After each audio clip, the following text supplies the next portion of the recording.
Good evening, I'm Adventure Argonaut, and this is the Golden News. And on top of that, this is my 1 year anniversary stream. It's 1 year since I started streaming. February 11th, 2024 was my first stream, so um, and it coincides with with Tuesday, so it's a Tuesday News Day celebration stream. So first, like usual, I will be checking that all my streams are working.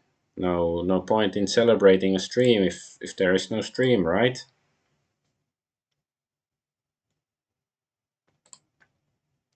And I do possess a bottle of wine, and it is opened.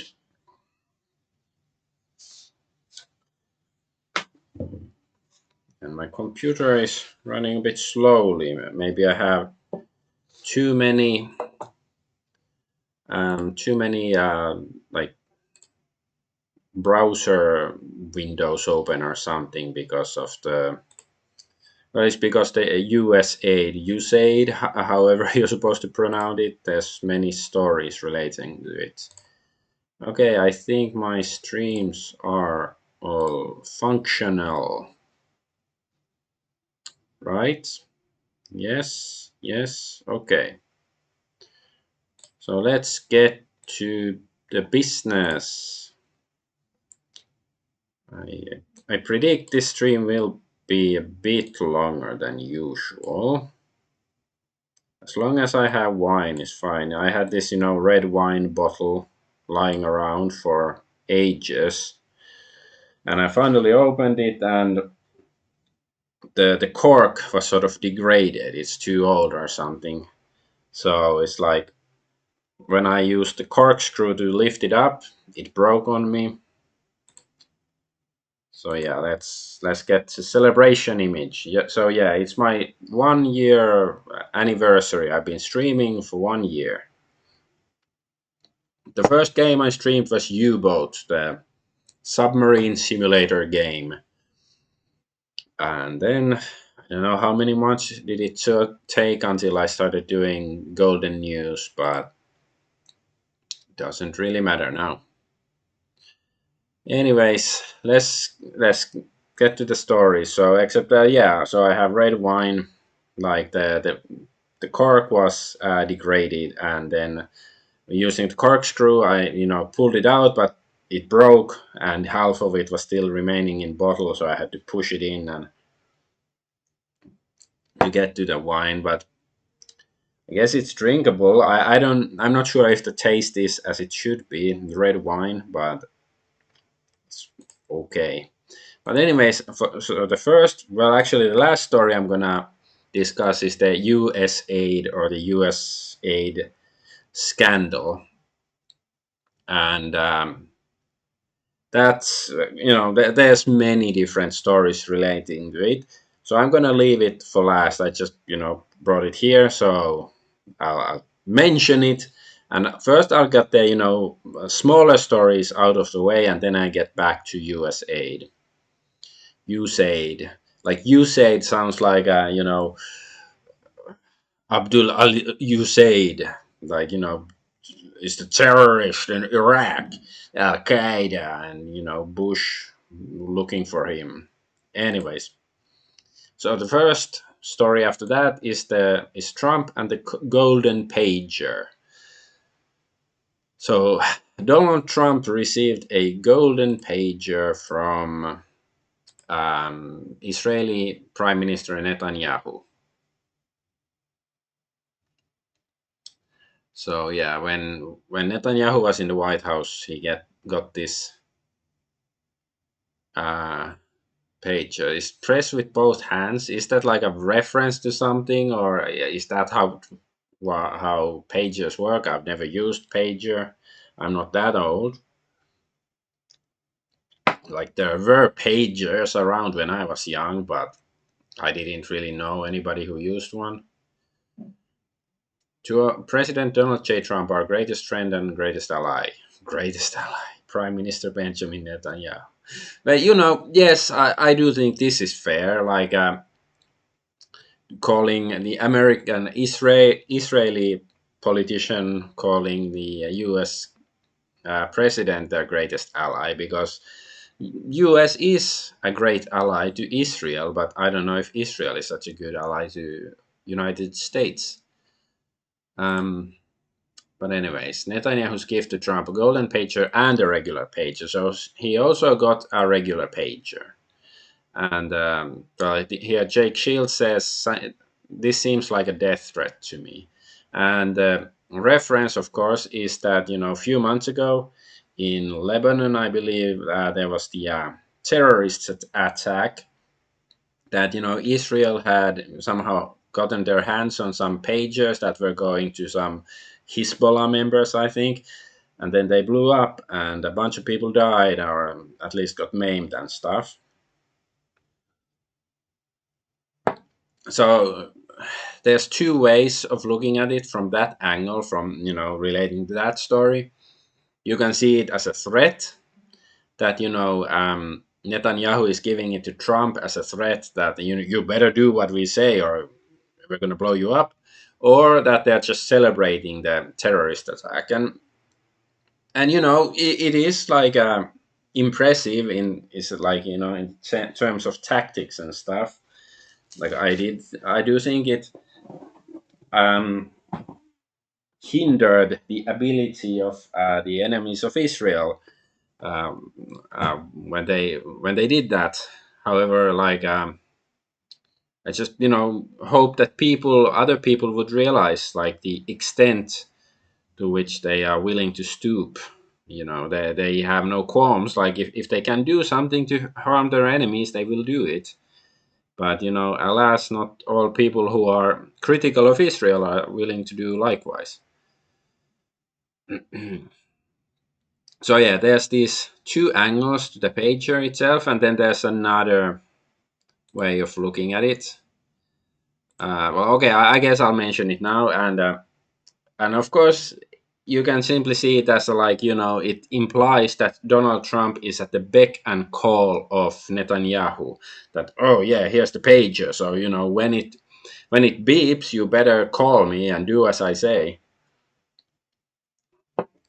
That's the third way of looking at the pager and the significance. And yeah, here Donald Trump um, says this is related to U.S.-Israeli relations. So Trump says the Palestinians have no right to return if they leave. Beautiful. Okay. We'll build beautiful communities for the 1.9 million people. We'll build beautiful communities, safe communities. Could be 5, 6, could be 2, but we'll build safe communities a little bit away from where they are, where all of this danger is. In the meantime, I would own this. Think of it as a real estate development for the future. It would be a beautiful piece of land. Would the Palestinians no have the big right money to return? spent. No, they wouldn't, because they're going to have much better housing, much better. In other words, I'm talking about building a permanent place for them, because if they have to return now, it'll be. Yeah, so the Palestinians, like, if US takes over Gaza, the Palestinians don't have a right to return. So we're gonna get rid of them. Like, and hey, it is a um, um, better solution than killing everybody. However, it's still not a good solution and not a moral solution. And there's this: Donald Trump is pushing the chair to Netanyahu. So this is like that Trump really seems to be at the beck and call of Netanyahu. Um, And yeah, here it's just Trump says Palestinians will not have right to return to Gaza under his plan to take over the territory. And yeah, Morgoth here comments that I think it's MAGA. It's time MAGA influencers stopped pretending. This is nothing to worry about. Yeah, it is alarming. Like, of course, perhaps taking over Gaza isn't Trump's ultimate goal. It's possible, like, it might be deception to whatever end. or just blustering, who knows? But it doesn't sound that good to me. And yeah, what did the maid say? Ah, yeah, it's just reference to this. So yeah, it does seem like the maid of Israel, doesn't he? Which is sad because Trump has been doing some other stuff that's pretty good. And yeah, here, this is Jared Kushner, Trump's son-in-law, is talking about waterfront property in Gaza, and it was months ago. Let's In see. Gaza's waterfront property, it could be very valuable to if people would focus on kind of building up livelihoods. You think about all the money that's gone into this tunnel network and into all the munitions. If that would have gone into education or innovation, what could have been done? And so Yeah, so are they gonna make some fancy holiday resort in Gaza? Building on top of all the graves or something? It's sort of ghoulish. And here, not related really to Israel or Gaza or Palestine or anything, but Trump shares article reiterating his support for H-1B visas and immigrant talent. So yeah, so it's Wall Street Journal. Trump is right on H-1B visas, and Trump is retweeting it. So he seems to be still for this, unpopular policy of sending bunch of Indians and who knows what to America, even though Trump is supposed to deport a lot of foreigners. Um, and yeah, here's some Donald Trump fanboy. We are calling it the MAGA Strip, the Gaza Strip. Boom! And do you see how stupid these people are? Yeah, they're either stupid or they're acting stupid to hope to goad other people to act as stupidly, or like to make stupid people agree with them. And this is tangentially related. So there's this guy Ian Carroll, and he made like some tweet on Twitter a few weeks ago, critical of Israel, that went viral. I don't remember if I discussed it on the Golden News or not. Um, but he is discussing, Trump's idea of taking over Gaza. So present day solutions. Honestly, I can't think of any plan that would stop the killing other than U.S. occupation. I don't like it, but think I can't think of any other way to spill less blood. And then this Fiorella Isabel, she comments, this our dude's entire role is to act like he questions all things, and so in acting like a fair diplomat can be trusted. The problem is that he places the same deep state talking points at the end of such questions and uses this excuse to debate both sides of issues that are clearly undebatable facts, and there's also a moral right and wrong. There's no question there was genocide and by definition ethnic cleansing in Gaza, and by definition Israel is a settler, genocidal entity. It invaded a country and settled there illegally as defined by international law. It's a fact that the US empire financed the slaughter, giving Israel all the money, weapons, military aid it needed. So based on their actions, they do not care about helping Palestinians. It is a fact that Donald J. Trump is backed by the most Israeli administration in our history, and Miriam Adelson. The fact that Israel is Washington's military bulwark in this region, the fact is that Israel is Washington's military bulwark in this region. Trump already gave Netanyahu assurances he would help expand Abraham Accords and by extension, Greater Israel. Also facts. This benefits their hold via Israel on the region now that Damascus is gone to terrorists and the Turkish Ottoman dream. These are facts. It's also a fact that Trump's a real estate mogul who has a son-in-law who wants to develop Palestine and turn it into luxury real estate. It's also a fact that the US has done this with Hawaii. Puerto Rico is trying to do it in California after the fires, and has also engaged in this type of disaster exploitation in other countries.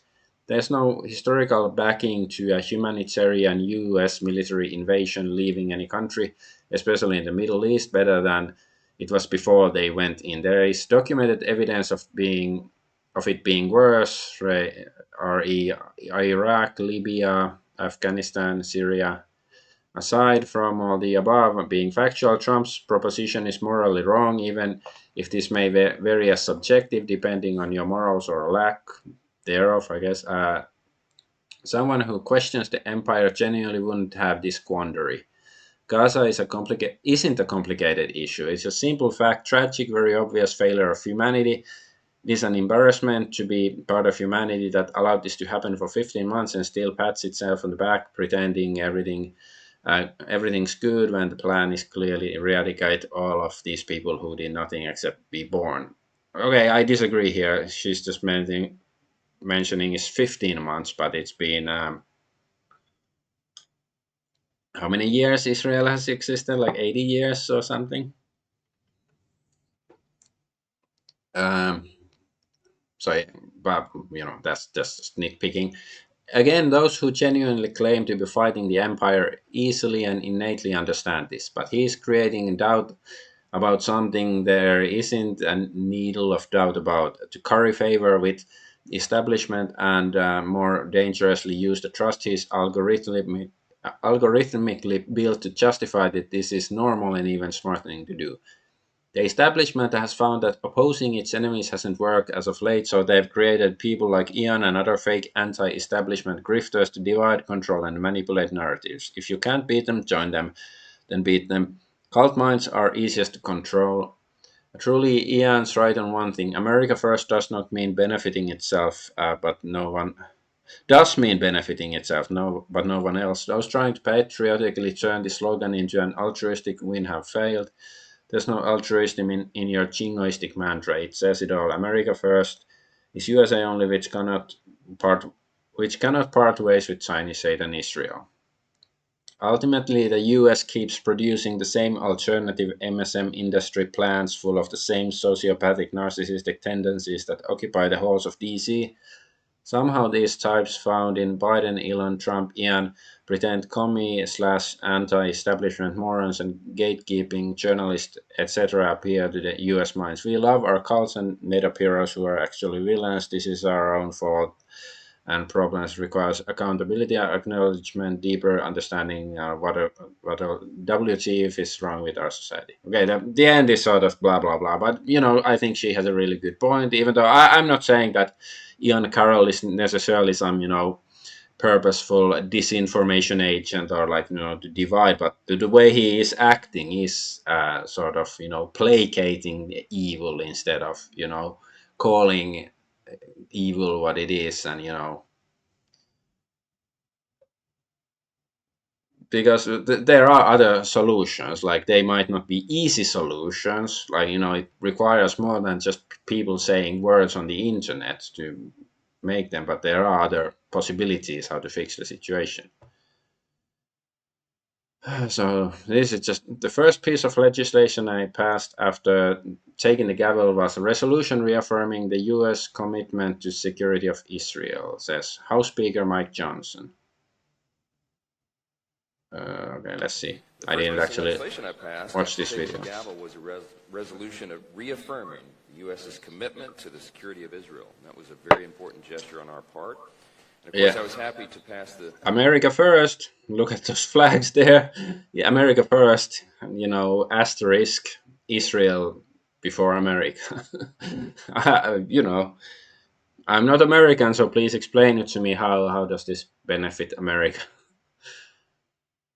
And yeah, yes. And then Spain and Spain and Ireland must take displaced Palestinians from Gaza, says Israeli defense minister.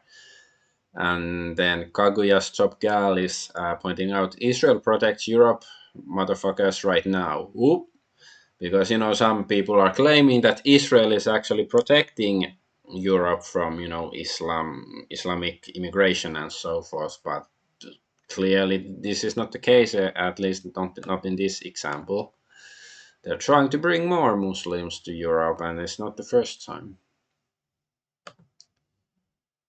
And here, as news, Trump has left behind instruction if Iran assassinates him to completely obliterate Iran. Okay, so looking like the timelines for 2026-27, Israel assassinates Trump and we go to war with Iran over it. Yeah, that's how it sounds like.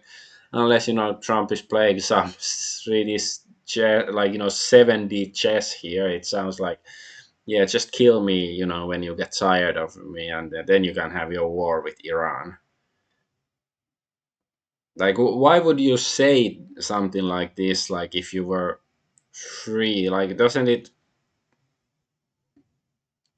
encourage people who want war with Iran to assassinate you? And it's not necessarily just Israel, but like,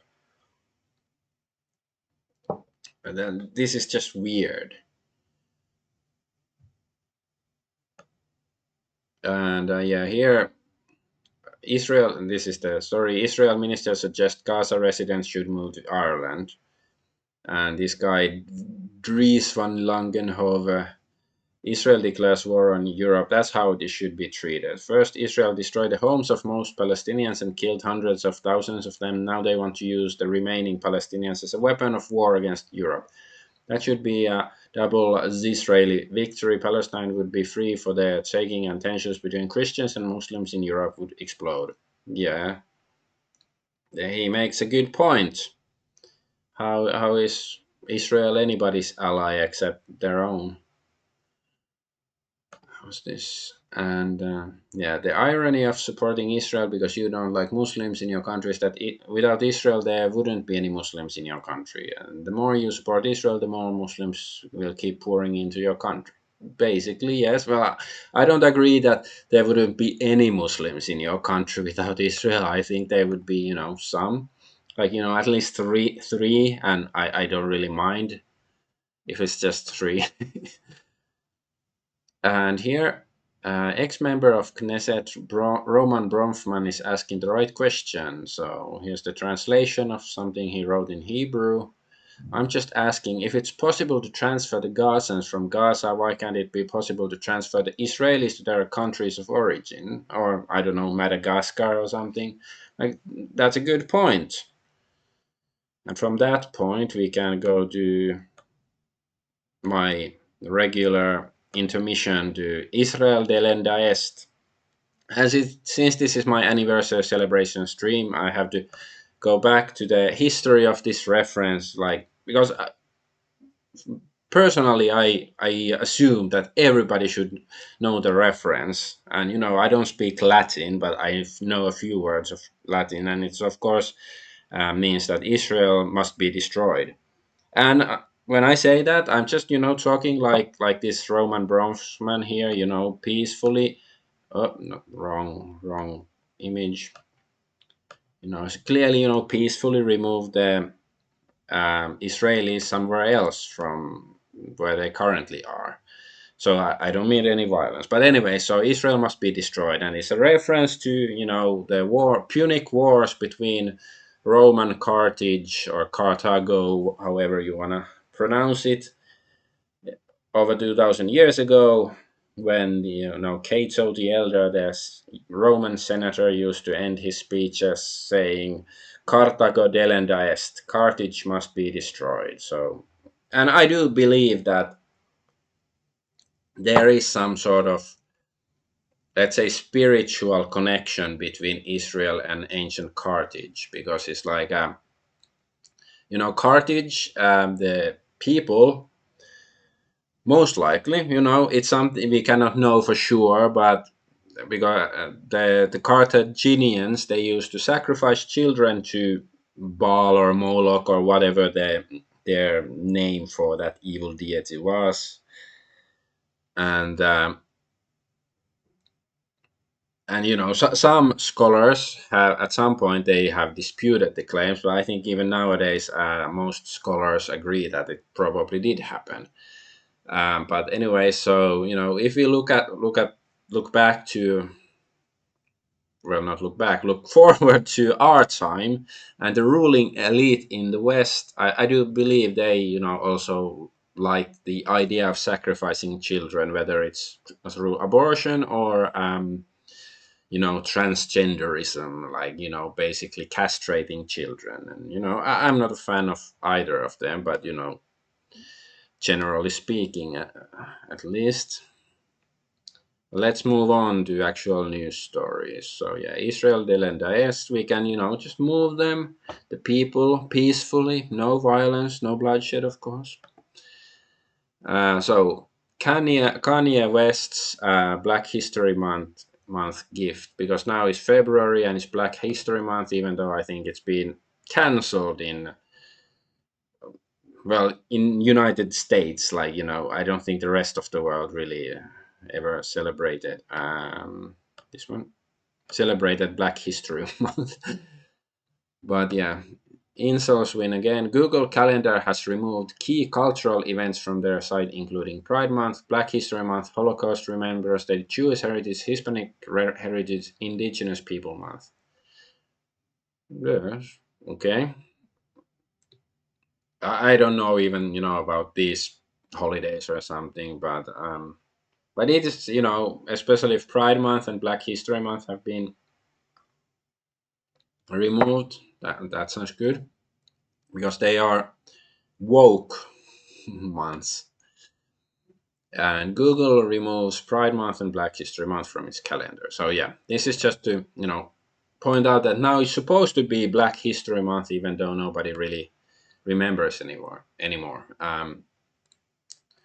So here, okay, I shouldn't have started with this comment, but anyway, so Kanye West, he made sort of all sorts of, I don't know, let's say inflammatory comments on Twitter or X or Xitter before he deleted his account or closed it down or something. So, anyways, and it's sort of funny, like watching people's reactions to it, because some, let's say, the right wing people, some were supporting him, and others were criticizing him. And here this comfy friend says, I don't think schizophrenic black guy is the savior of the white race. Actually, it's like, did they really think that Kanye West spurging out on Twitter was some sort of a strategy you should take too seriously? But I'm not saying Kanye West is merely a joke or something. Like, what this he did say some very funny things, some sort of interesting things. So let's have a look some of the stuff. So yeah, and also here it says Kanye West spent millions on this bizarre Super Bowl ad promoting Yeezy, then scrubbed his entire seat, leaving only one product available for purchase: a swastika shirt. So Super Bowl ad for a swastika T-shirt. I think this is funny, and a swastika is a symbol that's been used for thousands of years on pretty much every continent on Earth. Maybe even on Antarctica. I don't know. So it's not like whatever you think about the Austrian mustache guy. You shouldn't. It's wrong to consider the swastika a hate symbol. Like, of course, it might not be smart to wear a shirt like this in most places. Like, people might take it the wrong way or the right way and react very negatively to it. But still, in that sense, like, I think it's a fun troll move, and also because I don't think the swastika should be reviled as something evil. Like, you're free to think whatever you want about the Germans back in the day, but you shouldn't tarnish that symbol that's much older, thousands of years older than the that certain regime was. So yeah, this is what his final tweet. Kanye West: I'm logging out of Twitter. I appreciate Elon for allowing me to vent. It has been very cathartic. Cathartic to use the world as a sounding board. It was like an ayahuasca trip. Love all of you who gave me your energy and attention to we connect again. I guess it means like, yeah, until we connect again. So good afternoon and good night. Yeah. So yeah, because some of the stuff is a bit unhinged, or maybe he's crazy, but here he doesn't sound crazy. He, of course he's a bit wacky, but that's different from being truly crazy.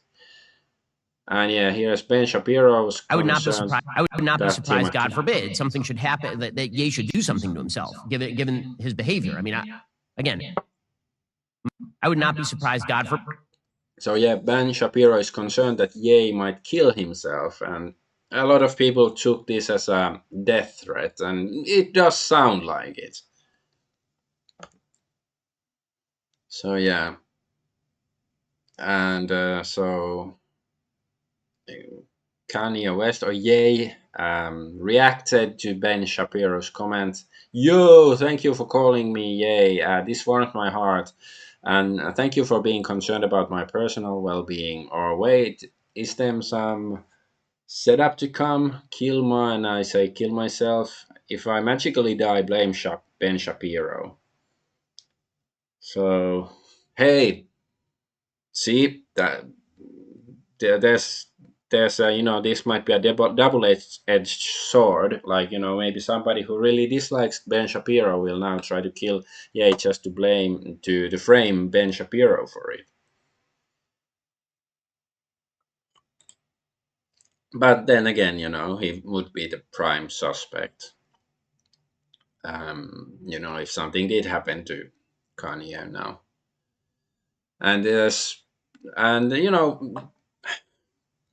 Kanye West did do some good thing, like pointing out the hypocrisy of the Twitter algorithm, like whether this was intentional or not, I don't know.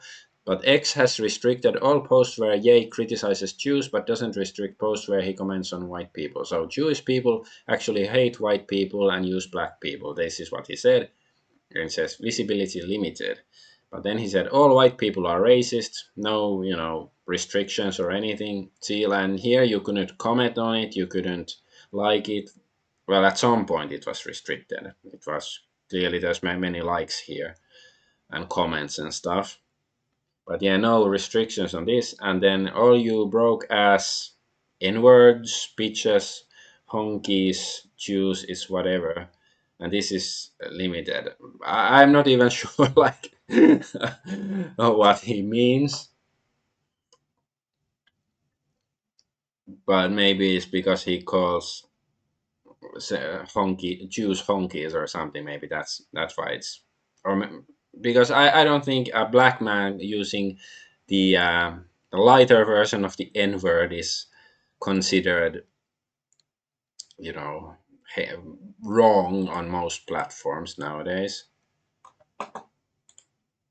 Anyways, and then Kanye West said, there were Muslims getting assaulted and not let on aeroplanes after 9/11. Meanwhile, magically no Jews showed up to work that day, so who are the real terrorists?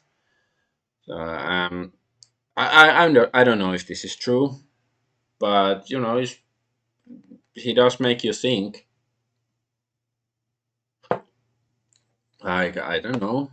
I don't see any, community notes saying that it's not true, or it wasn't true. And here, he said, I'm a Nazi, and then there's a community note. Your career has less than 24 hours left, XCOM APAC. Maybe it should be ADL. Anyways, let's see if you'll give that money back. I love Hitler. Now what, bitches? I don't know what he meant by this, but I just think it's funny.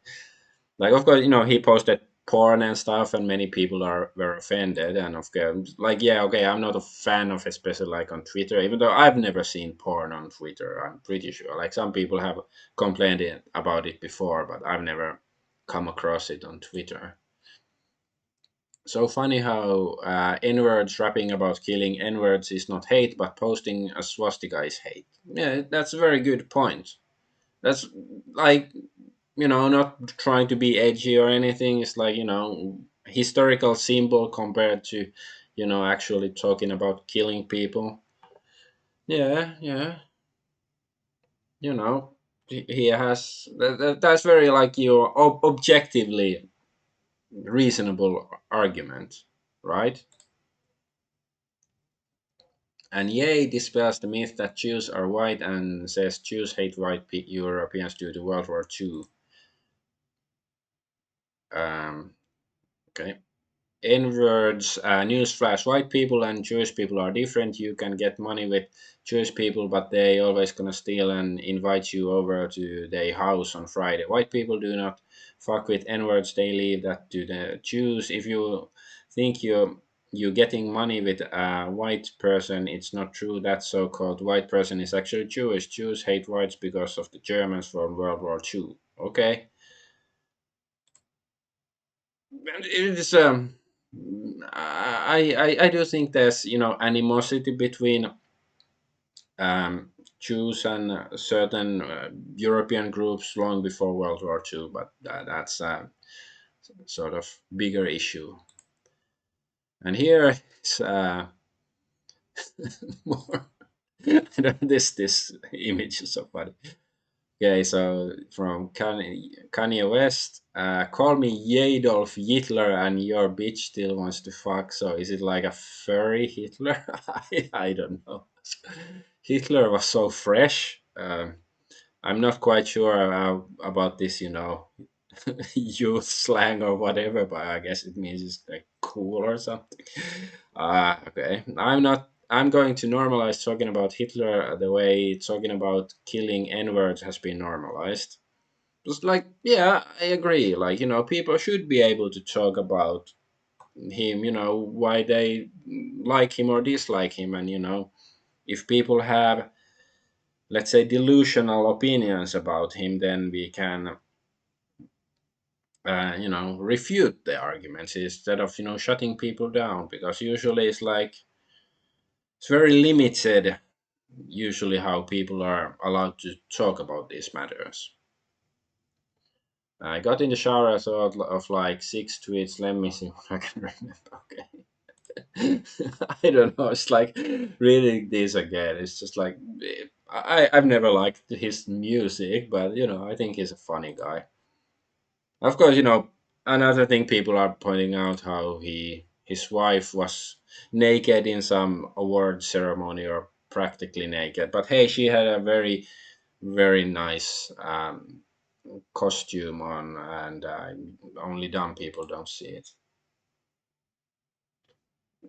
Like clear, okay, to be serious for a moment. Like, of course, there's clearly something a bit wonky in his head, but it just doesn't refute his every argument or anything. Like, I do think the guy needs a bit of help, but I don't think many of the people most vocal about saying they want to help him, they don't actually want to help him. They just want to direct his attention to other things, let's say, like that. So yeah. And breaking 9/11, he's gone after posting the most vile hatred possible for 2 days straight. Kanye West has deactivated his X account. He praised Hitler and called himself Nazi and trash talked everyone and anyone. No, I don't think he really trash talked me. He did say something about white people, but I don't know. I'm not so thin skinned that, if somebody says white people this, that I take it personally. But maybe I guess the person behind this is because he focused on Hitler and Nazi stuff, so you can guess the ethnicity of this person behind this account. And yeah, Jewish French actor David Schwimmer attacks Elon Musk for allowing Ye to continue posting on X. So Jake Shields asks, why do so many Jews hate free speech? I never call for people who bash whites to be censored. Even now, it's mostly Jews who are pushing anti-white hate. Oh, sorry, anti-white hate. You see it mostly Jews. Like there certainly are Jews doing that, but is it mostly? I should get a fact check on that. Like maybe it's true, but maybe it's not. But yeah, it is like they seem to be quite adamant. Like if uh, you're supporting narratives that are not very mainstream. These people do seem to get very vocal about it, to opposing it for some reason. Ah, okay. That's the last Kanye story. Okay, let's go. Let's move on to the next stuff. But yeah, I'd just like to thank Kanye West for amusing couple of days. You know, it, yeah, he does have some talent. Never liked his music, but I do think he's a funny guy. Okay, so U.S. accepts South African refugees. So that's a good thing, in my opinion. At least sounds like it. I don't know how many or anything, but let's read it. Breaking news: Afrikaners get refugee status in the USA. The White House said Washington will formulate a plan to resettle Boers, how do you say it in English, and their families as refugees. It said US officials will take steps to prioritize humanitarian relief, including admission and resettlement through the United States Refugee Admissions Program for Afrikaners in South Africa. At this rate, there will be none left in South America soon. Yeah, it is sort of sad if they leave, if all the Boers or the white people in South Africa leave, but it's like they are sort of being genocided, at least in a soft sense. I don't know so much about the details, but this seems like actual refugees, and I'm not against like actual refugees even from the Middle East or something, but it's clearly being used for other purposes for almost 2 decades now in the Western world. And yeah, this Julius Malema, he's some sort of political leader who is calling for killing white people in South Africa. And anti Semitism is hatred, prejudice, or hostility towards Jews. Some of our biggest financial donors are Jewish and we love them. So, okay, it's like if this tweet is not fake because this is just a screen cap or something, then it's like it does seem to suggest that this guy who is advocating for basically white genocide, at least in South Africa, is being promoted by certain Jews, not all Jews, of course. That's sort of interesting, and I don't see any community note here, so this must be a real tweet, right? It's every single time, even in Africa, says Orthodox canonist. I don't know what he's referring to, but maybe it is every single time. Uh, and here, this guy, Arthur, this is what is R England? Is it like right England or I don't know. It's probably something very witty and I'm too dumb to understand it. Anyways, when white people are minorities in the democratic system, there's no special minority status, no affirmative action, etc. Quite the opposite. They will say the open anti white policies are the will of the majority and the tables have turned. People don't know what they're in for. And wait, Harry Bolts? Wait, is this what's going on? It says Elon Musk, troubling but true. Is this the actual Elon Musk, or am I being bamboozled? Troubling, but yeah. So he's agreeing, which is good because he's.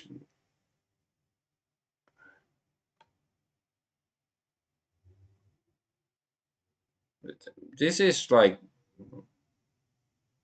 this is real Elon Musk, right? Like, why is he? Because it's at Elon Musk. It has to be him, right? Well, why is he suddenly Harry Bolts? I don't know. Well, he has 200 million followers, so it has to be him, right? I don't think that some random guy masquerading as Elon Musk would have this. I don't. There's probably some story about. I have no idea who is Harry Bolts or like what is it like some historical figure he's referring to, or I don't know, maybe from some novel, a shortfall of gravitas. So maybe it's like from science fiction novel. I don't know, but I'm not gonna look into it now. Okay, what story is this? Is it still related, or should I go to the next one? Okay, let's go to the next story then. It is sort of related to what was mentioned before. So yeah, are Jews white? And this is not news, but the reason I'm talking about it because even Elon Musk commented, or Harry Belts commented on this. I have the answer to this. So just listen. I know the truth. So if Jewish people are white, or wait here. The idea that Jewish people are not white is ridiculous. Someone like Crystal is peak white. If anything, that dude has barely any melatonin. So okay, first I think he means melanin. Like black people have lots of melanin in their skin, which is why their skin is darker. But it's like, so people called him out that he made a mistake. But I think this is a very reasonable mistake to make. Like it's not fair to say like, oh, you're so dumb because of that. Like, okay, you can laugh, but I think it's an understandable mistake. So anyways, US government agrees to confer minority status on Jewish owned businesses. We are going to be able to benefit from billions of dollars of these programs. Duvi Honig, the Orthodox Jewish Chamber of Commerce, told JNS. So if Jewish people are white, why have they been conferred with minority status by the U.S. Commerce Department? Sounds like a program in need of review by Doge, don't you think, Elon Musk? What was here is this. So yeah. So yeah, okay. This is how it started. So Bill Kristol is saying Musk is bringing back the white supremacist because he doesn't actually think there's anything wrong with white supremacy. You're a subtard. There's no greater evidence about white supremacy than idiot like Crystal. And then this Permabulla points out he's Jewish, not white. And then, okay, that's how it started. What's this? Real Ben is saying Jews. What? What is this? I honestly haven't seen this before. You have said the actual truth. Dude, what are you talking about? What Jewish people are pushing? Wait. What Jewish people are pushing hate towards whites? Okay, fiddly and wonky. White racial identity as a barrier, racist Goldberg, Applebaum, being white, being good, white complicity, white moral responsibility, social justice pedagogy, white Applebaum. I assume it means it's a Jewish name. Finkel, white racial identity as a barrier to understanding diversity, a study of preservist teachers. Racist culture, Goldberg, something. Defending white interests can never be right, Aronovich. Interesting. Why white parents need to talk to their kids about racism, Silverberg. Diversity leadership, David L. Cohen. Folly of white identity politics, Goldberg again. There does seem to be like some certain trend here, but hey, I don't want to go too deep into it now. But because the issue here is, are Jews white? And well, not really, because I have my personal anecdote that will point out the truth. So, long time ago, I came across a book that was titled something like that, like, how to be a Buddhist Jew or something. And this article is how I became a Buddhist Jew and why that's different from being a Jewish Buddhist. Yeah, I don't know what's the difference between this, but it's like me and my friend, we saw the book and we were like, that's nonsense. Like, if you become a Buddhist, you're no longer a Jew. And back then, I didn't really understand it, but I can enlighten you why this is possible, why this is not really so contradictory. Because Jew can refer both to generally speaking, I would say Jew refers to ethnicity because there are atheist Jews, many of them, um, and then there can be Buddhist Jews. That's how you can be um, a Buddhist Jew, because it's an ethnicity, but it's also a religion.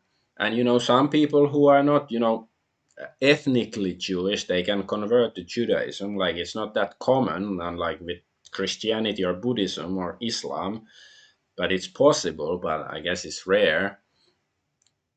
And heard some claims that proper Jews, quote unquote, don't always consider their converts to be proper Jews, but I don't know whether that's true or not.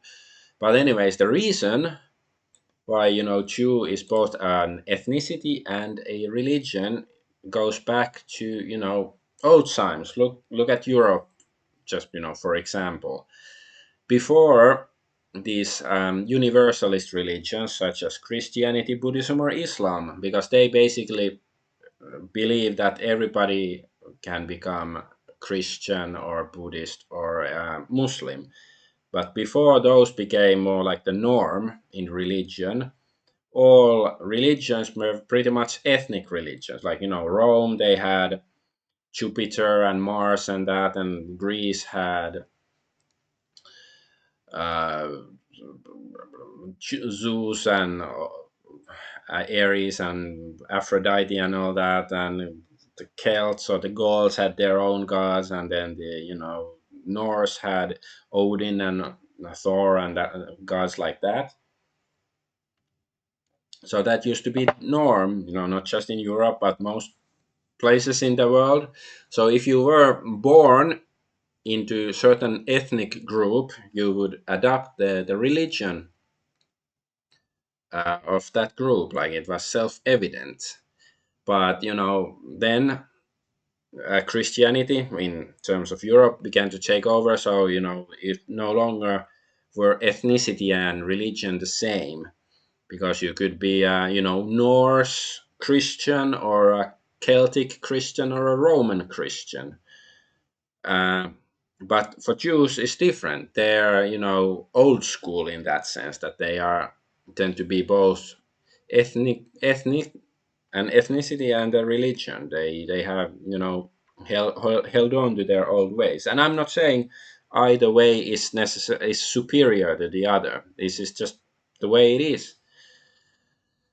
And so, to go back to the original conundrum here, so in that sense, I wouldn't call them Jews white. Like, Bill Crystal here, yeah, sure, he looks white, but it doesn't, like, because whiteness itself, I'm not a big fan of the term, because it's sort of wishy-washy and it's very American. It's like, but white basically just means European. And if you look at, or of European ancestry, like if you're American, Donald Trump, he has German ancestry at least, so yeah, he's white, so he's European in that sense. Or even though he's orange, but you should get the point.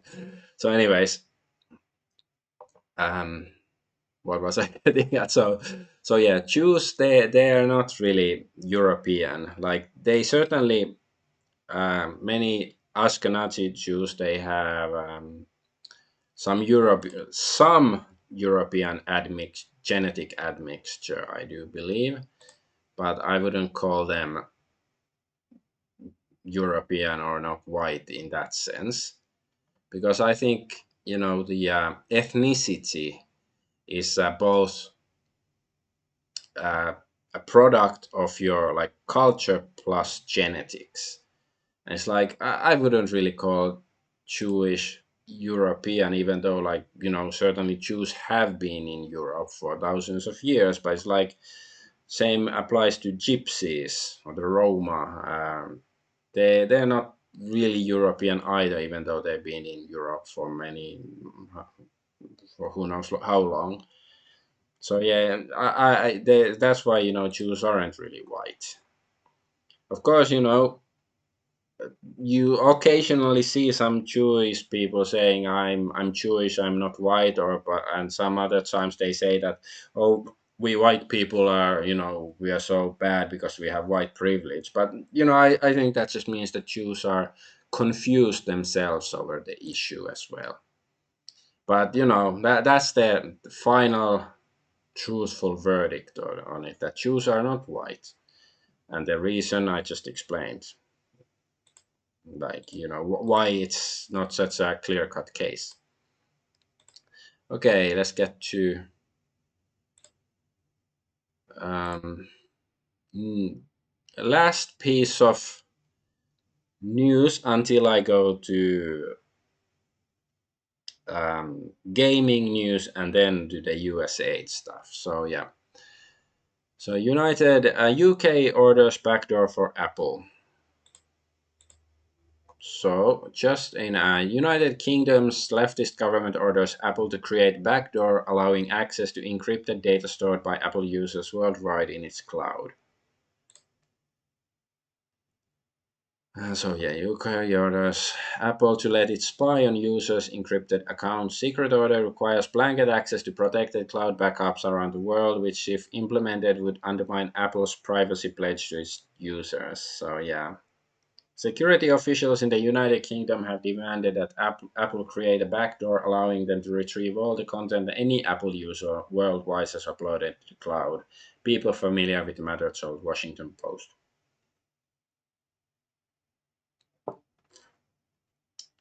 So people familiar with the matter, whatever this means, I guess it's like basically whistleblowers. So I guess it's not really known how Apple. So yeah, here, rather than break security promises it made its users everywhere, Apple is likely to stop offering encrypted storage in the UK, the people said, yet that concession would not fulfill the UK demand for backdoor access to the service in other countries, including the United States. So yeah, wait, this? The best, worst, and weirdest Super Bowl commercial. I guess it's a Super Bowl commercial. Yeah, it looks funny. Anyways, though, this is just like so like I could understand, I wouldn't be okay with it, but I could understand if UK officials demanded a backdoor to UK users. But it's like they want the permission that, or the ability to spy on any Apple user anywhere in the world, and that's quite concerning. I don't have any Apple. Well, I have old iPod somewhere in Finland. I haven't used in years, but it's like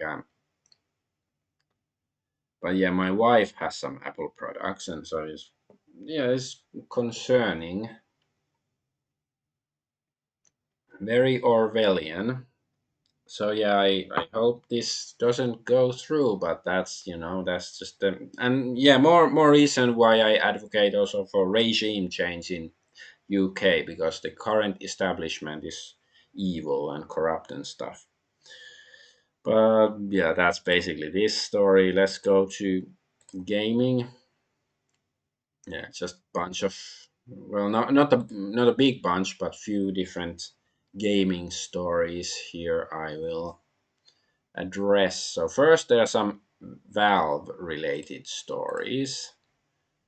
Valve bans all Steam games that force players to watch advertisements. So what does it say? I didn't actually read this whole thing.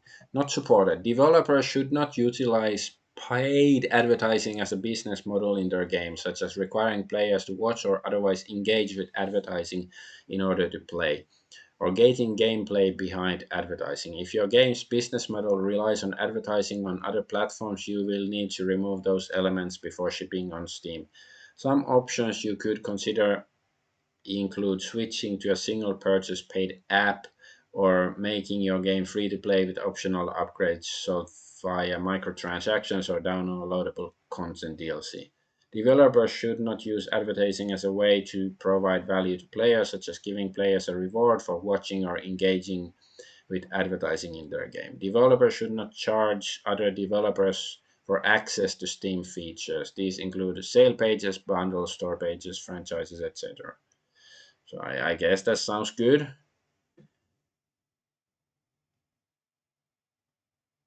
But I'm just thinking about the last part. Developers should not charge other developers for access to Steam features. Such these include.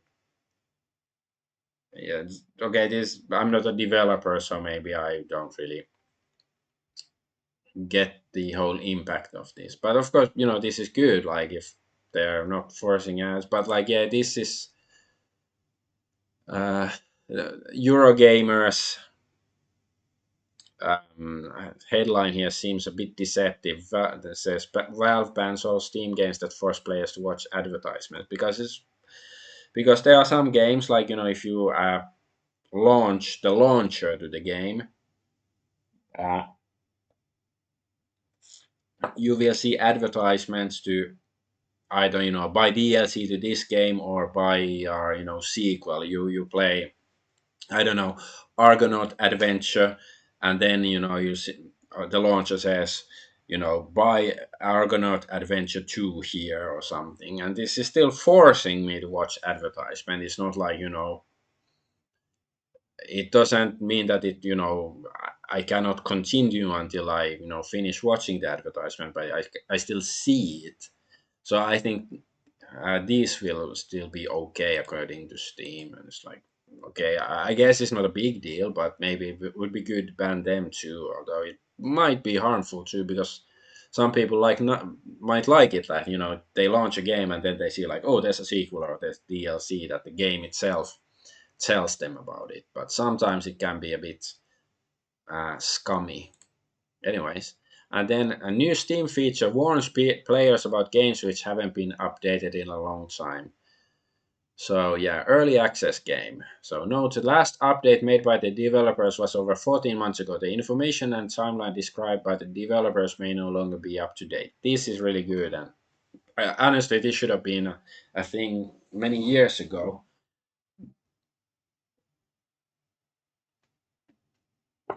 because early access. I guess it in the recent years, at least my impression of early access has improved a bit. Like not so many games that I've come across that are um, scams.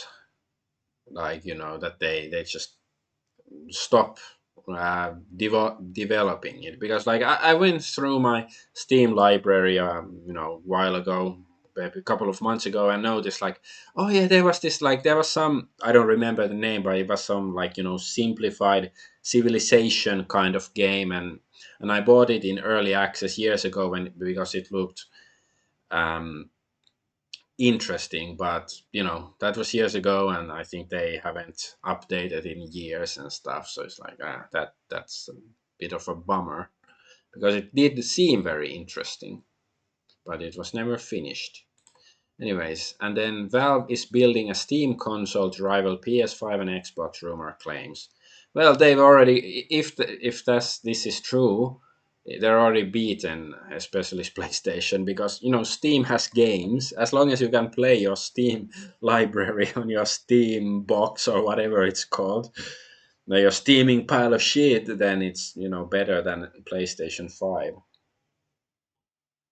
But yeah, I do sort of await this with interest. Like, I'm not saying I would necessarily be buying it, but I do think the competition is good, and Steam mostly has actually good products, which is why gamers usually like them, even though you don't really own your games on Steam. That sort of sucks, but I don't know, like at some point in the future we're gonna have problems with it that you don't really own the games. But so far I haven't really heard of any problems with it. But at some point we're gonna have some sort of controversy. But let's go to other controversies. Well, this was so few days ago the PlayStation Network was down for, was it like 14 hours or something? So yeah, which was horrible. At approximately midnight Pacific time, PlayStation Online Store was subject to an online breach. The vector of the attack was quickly identified and online services were taken offline so we could assess the severity of the attack. The individual or individuals concerned did not download or export any user or payment details. Unfortunately, they did place a copy of Concord in everyone's library, which engineers are working to correct. This is like I genuinely would be interested in playing Concord now because you really can't play. Like I don't know if there's probably some sort of pirate community or something who that has a copy of Concord that they can play. But because now because it's no longer on sale or anything, so I'd be interested to try it. Like how how bad is it, or is it just very mediocre with woke character designs? But yeah, and even PC Gamer is saying something reasonable, which is like mind blowing. The PlayStation Network outage proves PC gamers were right to resist this mandatory sign-in requirement. So yeah, I think it's a reference to the Helldivers 2. I was like, what's the name of the game? Helldivers 2 controversy, because they wanted even Steam players to connect to PlayStation Network, and then people rebelled, and then they said like, okay, you don't need to do it, and it's like, yeah, well, why would you need fucking PlayStation Network? And yeah, PlayStation has confirmed PSN outage was an operational issue. Existing PS Plus users get free the 5 days of free PS Plus in compensation, while non PS Plus users got nothing. But that I guess sucks.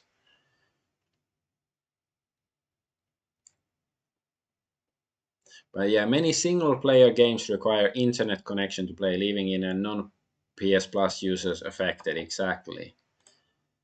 Like, yeah, GameStop has made a post about the ongoing PlayStation Network outage. Bet you all want physical copies now. Yeah, except, some physical copies even need to connect, like single player games have to connect to internet now. And there was some story about, was it like some external hard drive or something, like try to connect to PlayStation 5, and because they couldn't um, reach the, connect to the PlayStation Network, they couldn't use it. So it's like, come on, man. But it is partially the onus is on the PlayStation 5 owners, because if they bought the thing, they should, sort of know the kind of company Sony is nowadays. Okay, let's go to the next. Oh yeah, wait, I don't have the AI image. Let's just go here. Okay, Civilization 7. The award-winning strategy game franchise returns with a revolutionary new chapter. So Civilization 7 came out a few days ago.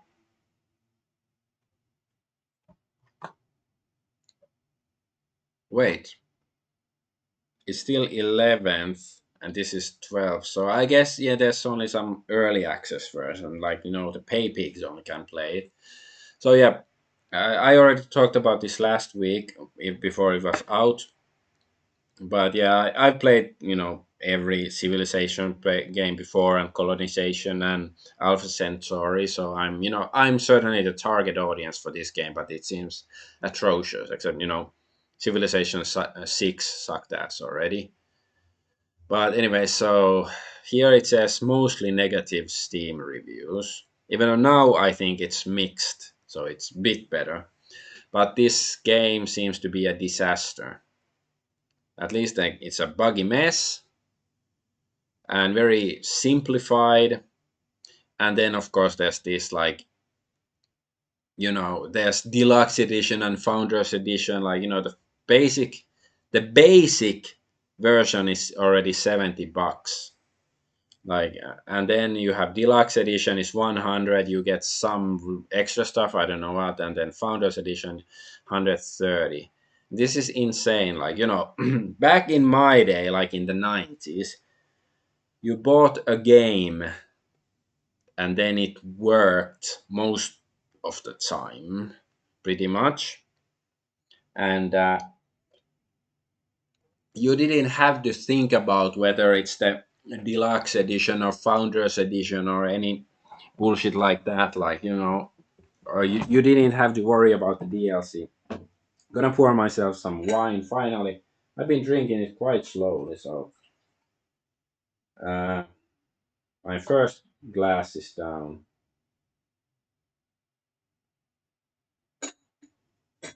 Okay, second glass of wine, red wine, is here.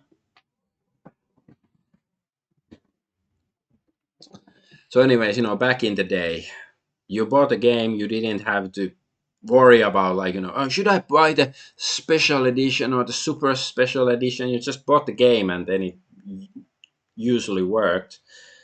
You didn't have to buy DLC, except, like, if you bought an expansion pack, it meant, like, you had, because nowadays expansion pack is like, for Civilization 7, I think they will have DLC to, buy a nation like England or something. Like, I heard England is not one of the default nations in the game, and you have to wait for the DLC and pay extra to get it, which is bullshit.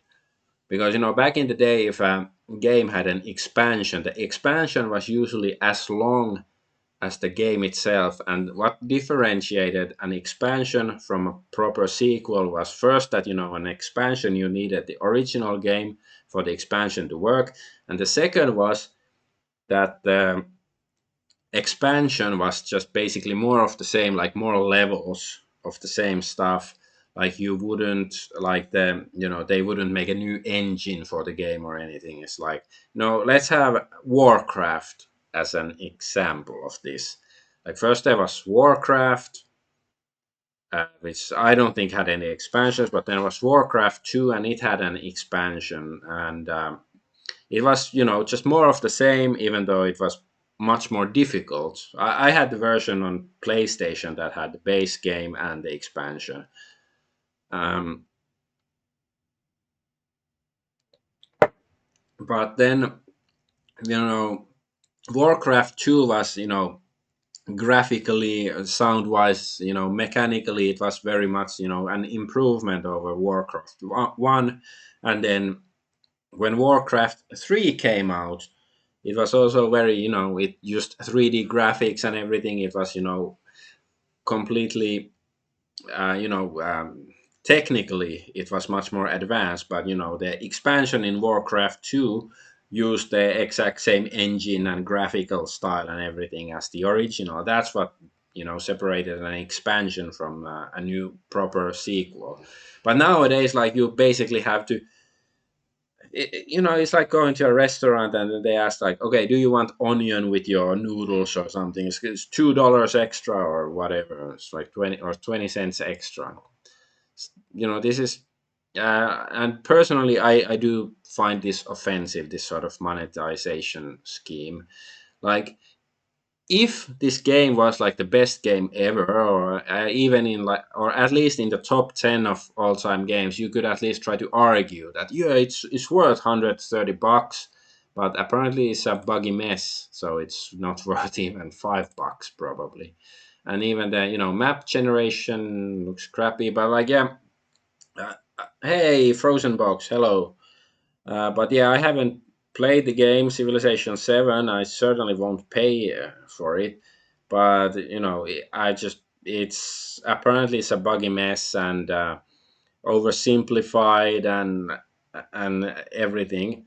It's like, there are some. I did watch one, like, YouTube review of the game just earlier today, and it says, like, there was some commander unit that makes, like, warfare much more like easier. Like, it's not so, because that's the thing I least like in, all the civilization games, that, when you go to war, moving all the units one by one is so, like, tedious.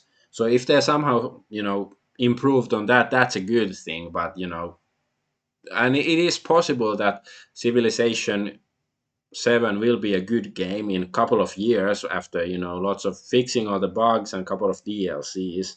Because even Civilization 5, which is pretty good in my opinion. But I think when it came out without any of the DLC, it was still quite like mediocre. So I guess, partially I hope they will fix it, but then again, there's this like this is just offensive. And yeah, the review I watched, they said that they were very critical of the money people behind it and the monetization practices, and they are atrocious. But they're like, oh, the developers, they're good people, decent people. But it's like, well, if it's a buggy mess, how decent are they really? I don't know, but it's sad that just this game got some negative reviews.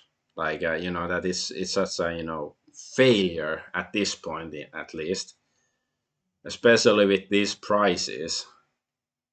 But at least it makes my job here easy. That I don't have to try to come up with a complicated argument to point out why it's a bad game, because it's fair. You can just go to Steam and see people saying why it's bad, and there's this. So yeah, the Civilization 7 has Denuvo on the Windows version. So yeah, it has Denuvo. So yeah, I definitely won't be buying it. But Take-Two made native Linux version without Denuvo, and there's like before it was officially out, the Linux version has like the pirate version out already. But anyways, then let's go to Kingdom Come Deliverance 2. So it topped 1 million copies within 24 hours. So it is a very, successful game, but it is woke. So I guess uh, in one sense, it refutes the, go woke, go broke mantra, except that, already supposedly Baldur's Gate 3 was sort of woke. Um, but I guess I have to differentiate between like going full woke like Dragon Age Veilguard or Concord, which were failures, and then decentish game with woke elements.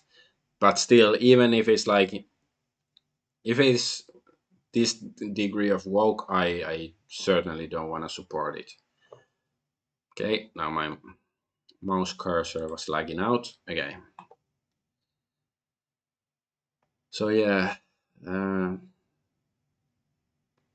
there's a IGN. So yeah, when the game came out like a week ago, IGN's first article was "How to Romance Hans in Kingdom Come to Deliverance 2," and somebody asked, "Was this even necessary?" And Daniel Vavra, like the lead developer or something, "Don't buy the game. Don't like it. Don't buy it." It's like, is this really what you should be saying? Like I'm not some business genius, but wouldn't it be smart to just shut up if you disagree with the opinion of people? And this guy is just asking a question. He's not even saying like, oh my god, this woke piece of garbage or anything like that. He's just asking a question.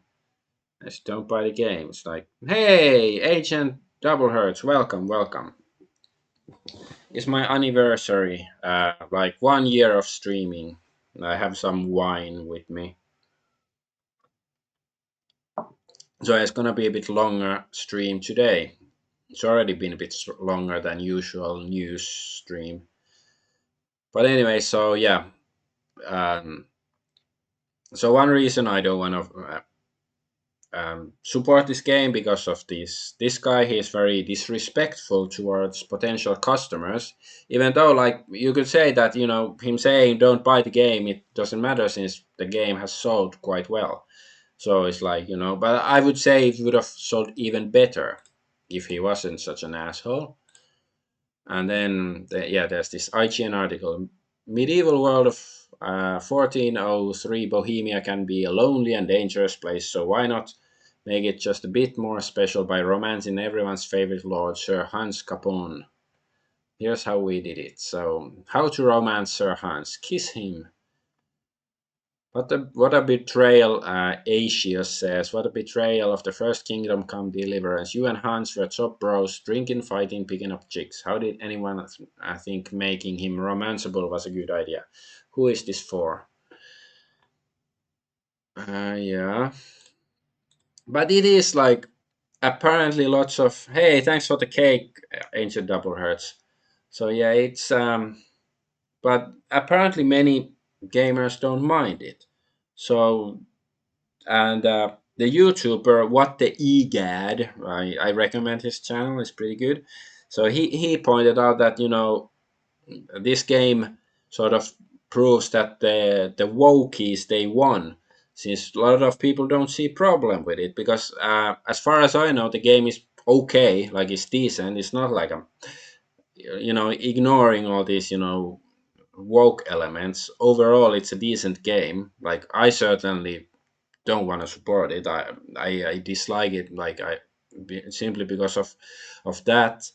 But many, many other people don't have the same principles as me, or they don't. They just want something fun to play, and they don't care about this.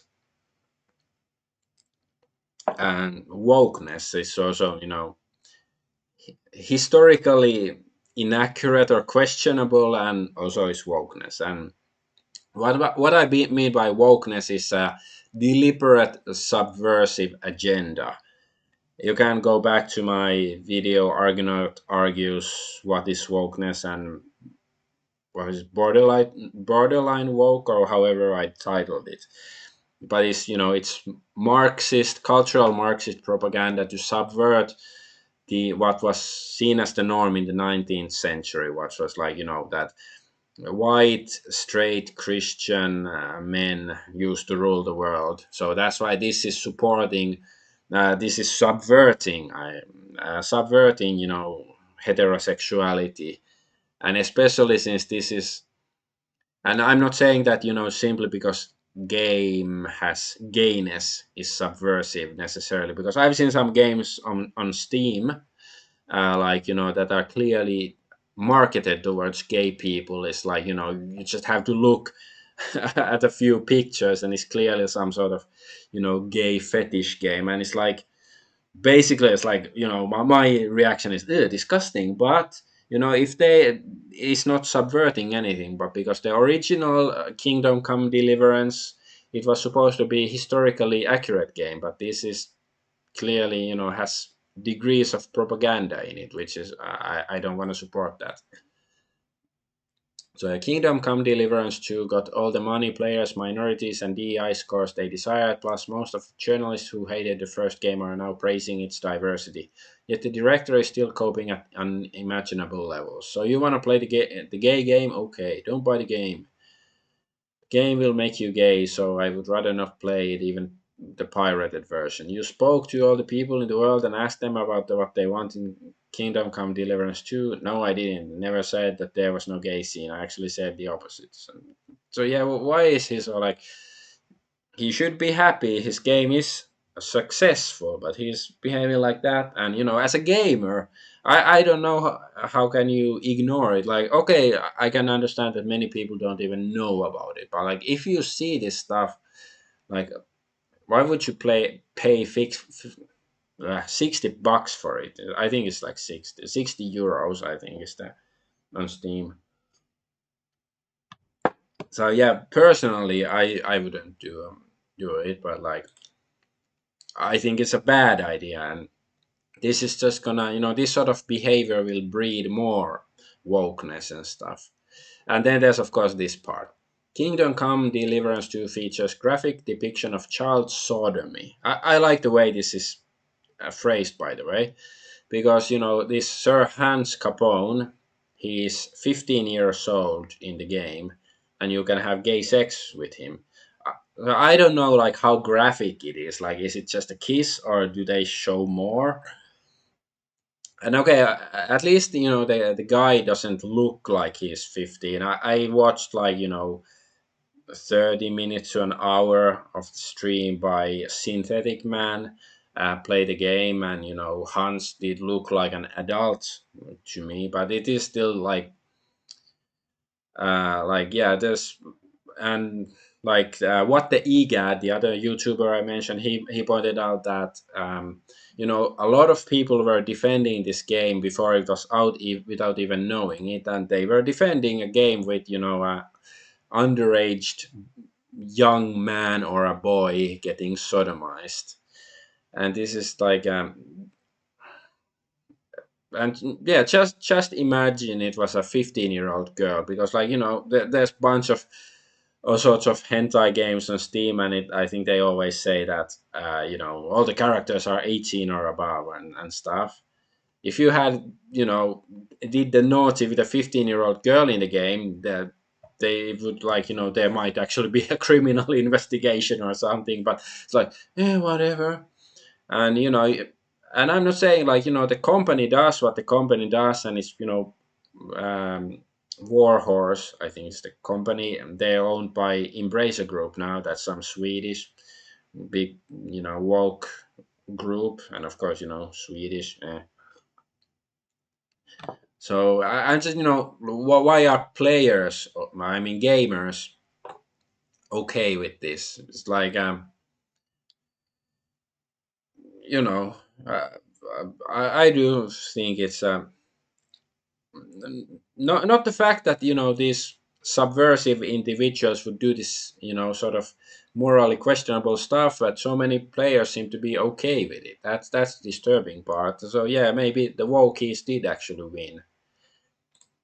Like as long as you do woke stuff without being too much of an asshole, then it's okay. So yeah, here is Vavra, partial Jewish ancestry, and that's relevant because there's this scene.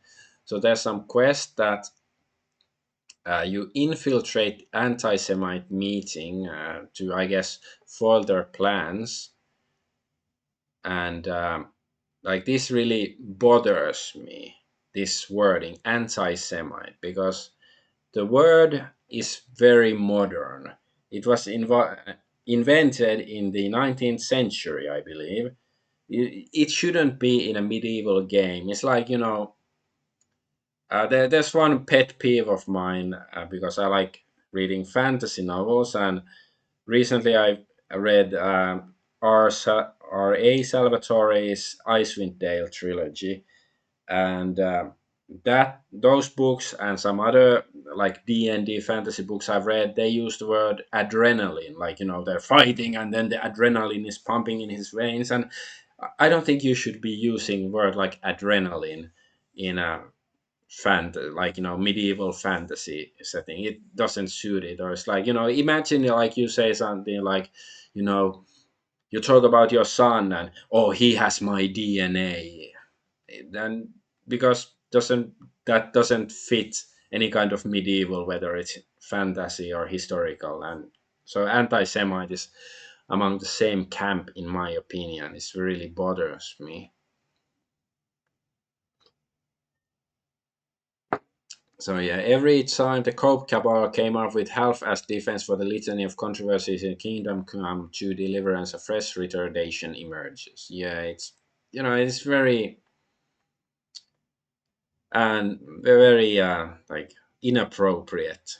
Like, and another thing, because you know they were defending this gay scene with Hans, that it's optional, you don't have to do it. But I already talked about it last week, saying that um, it's you know it's still like the resources that that team has are very limited. The developers, like they saw to they wasted their time to have gay sex in a game about historical game about medieval knights, and they still wasted their time. So why can't so can you actually you know because they're supposedly here they're trying to like do a pogrom on the Jews or something. Can you actually like decide to help do commit the pogrom or something? Or like can you become can you have like a harem of women in the game? Can you start a crusade in the Holy Land or something? I don't think so. And of course it makes sense that you cannot do everything, so this is like like at best this is a waste of resources, like having these gay scenes with this guy. And this further illustrates my point. So Warhorse didn't have enough time to make churches and cathedrals accessible, okay, according to Daniel Vavra. So yeah, this guy is asking, hey, I heard that all the churches and cathedrals are inaccessible. Is that true? Why not model them uh, when in the first Kingdom Come it was a strong feature of the game and the second one was presented in a church?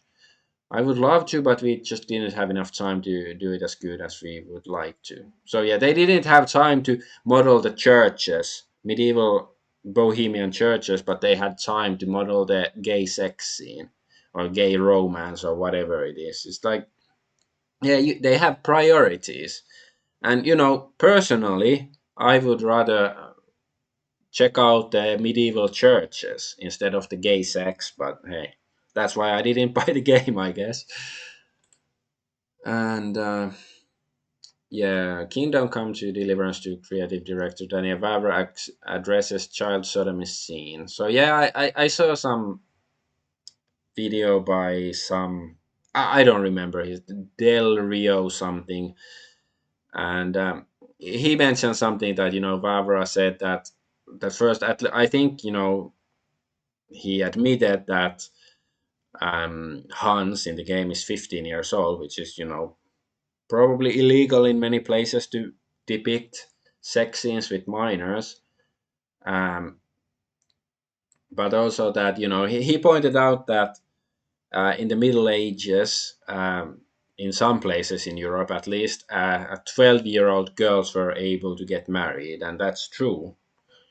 So I don't really have a problem with it, but I guess the different, and he tried to defend it that Vavra, that since in real actual Europe, 12 years old girls, they could get married. So 15-year-old man is, or like boy is a man, and sure. But also in medieval Europe, 15-year-old boys or even 50-year-old men were not legally allowed to have sex. So if you're gonna use like the medieval morality or their legal system to justify the game, this would be this, gay sex is still not kosher, as it were. And yeah, and here it's Steam has started to ban negative Kingdom Come Deliverance 2 reviews that call out the co-founder for misleading and woke stuff in the game. Same-sex romance, no, you will play as Henry, and he already does have a background story in which he is not bi or homosexual. Now, after they've been bought by woke investors, they changed the writing of Henry to turn him bisexual. Additionally, Daniel Vavra, the co-founder of the studio, tweeted, "Would you please explain to me that what's racist about telling the truth? There were no black people in medieval Bohemia, period." Now he added a black character into the game. Ah, yeah, so this is like talking about the first game. In the meantime, they were acquired by Embracer Group, who command the implementation of DEI on their website. It is each game studio's responsibility to implement diversity and inclusion. Additionally, an investor of Embracer said that he was specifically pushing for them to make the game more gay. Don't even need to drag this out, the devs expose themselves. Forcing the same political agenda into every game nowadays is not tolerable, even if it's more or less subtle and doesn't make the game bad. Buying it will affirm such practices that are undermining and harmful to the industry. I'll be sailing the high seas on this one, see you there.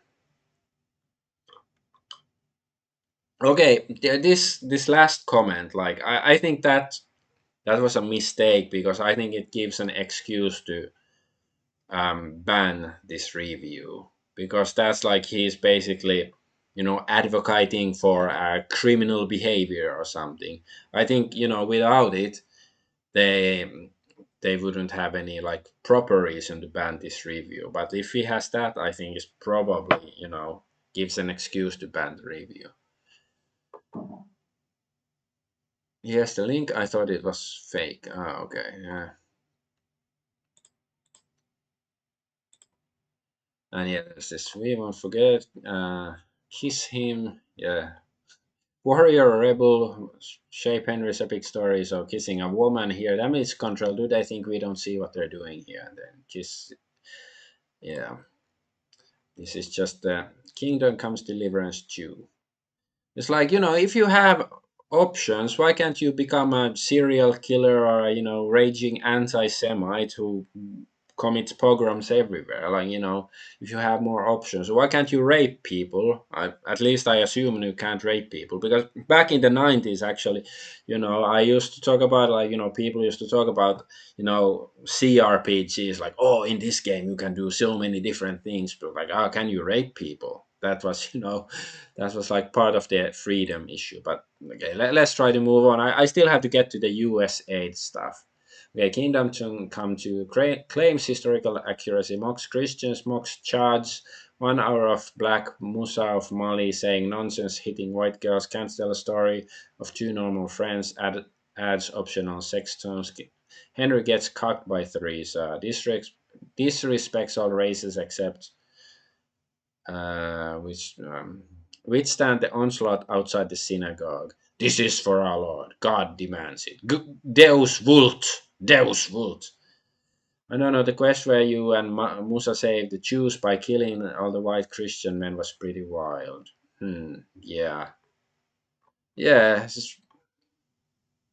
Like, why can't you, I don't know, play as a crusader who hates all non Christians, including these and Muslims.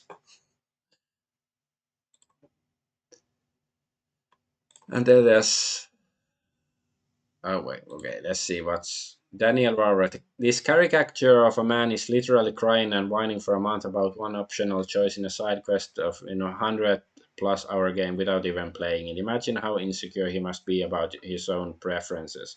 Meanwhile, everybody who actually played the game doesn't give a fuck. And why did you violate your own canon, though? Razor Fist asks.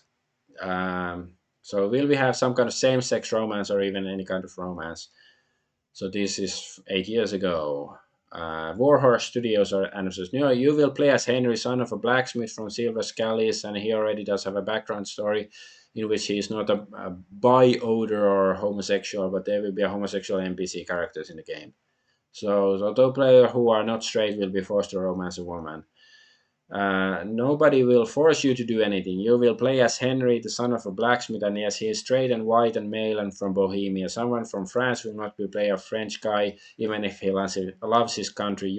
If you're in a wheelchair, you will be able to walk in a game, and Henry will be able to have a dog in the game, even if you are kind of a cat person. You will play as a Christian person if you are a Muslim, Hindu, atheist, or Jedi. But if you are an artist and drawing in your life, you have to play a character, but you get the point. So yeah. But so yeah, he's not a bi or gay or anything, but in the second game he is. And here's the totally historically accurate friendly scholar Musa in Kingdom Come Deliverance 2, giving some intellectual advice to the uncultured Christian society of the 15th century Bohemia. As a main NPC, he can't be killed, and he knows law, geography, chemistry, you may name it. Well, for example, people in my world are educated, not like in yours, and the education is the greatest wealth there is. It's like, partially it makes sense, and if he's talking to, Henry, who is some medieval peasant, it makes sense that this guy is arrogant. But if he talks like this to European nobility, like, I don't think he could live long.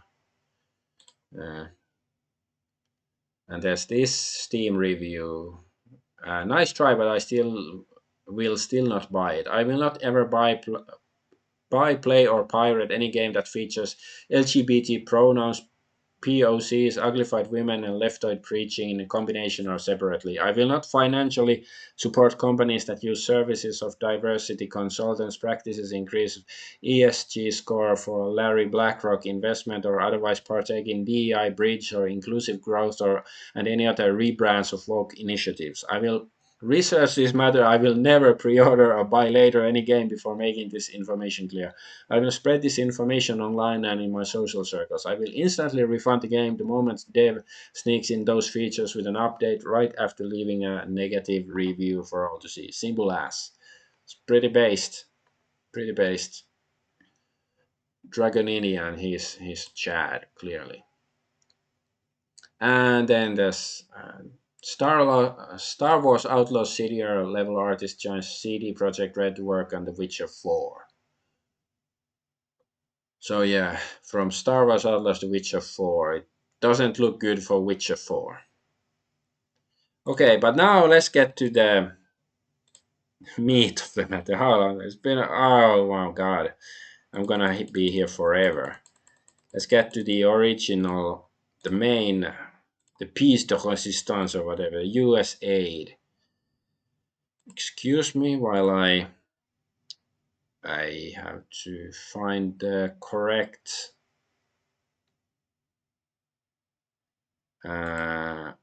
browser. This one? Yes. No, this is. Let's move it here.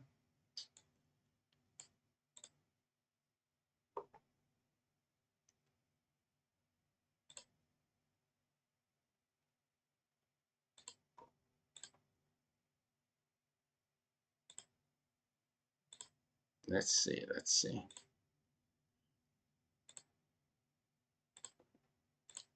Why can't I?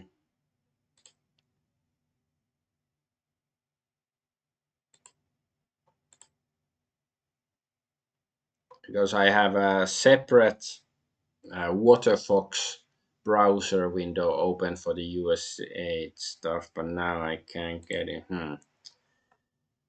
Okay, let's fuck around a bit. Window capture, USAID. Select a window to capture. This one. Okay. Okay, now it seems to work. Yes, okay. So, to begin with, I wanted to ask Grok, since it seems appropriate because it's related to Doge and, controlled by Elon Musk in some sense. So, what is USAID? USAID. I guess USAID. I'm going to call it USAID. USAID, or the United States Agency for International Development, is a U.S. government agency that provides foreign aid to support global development, humanitarian assistance, and the promotion of democracy worldwide. I guess that's the official party line. But, Doge, the Department of Government Efficiency, started auditing the USAID stuff, and now new USA website, everyone is fired. 10,000 people losing their jobs overnight. Sounds good, since they were mostly doing harmful stuff. Breaking: President Trump permits Elon Musk to hire 49 new Doge agents to manage and audit FBI, CIA, and the Pentagon. That sounds pretty fucking based. Like, in the beginning of the stream, I did, make many very negative things about Donald Trump and his, allegiance to a certain Middle Eastern nation, but this stuff is pretty good.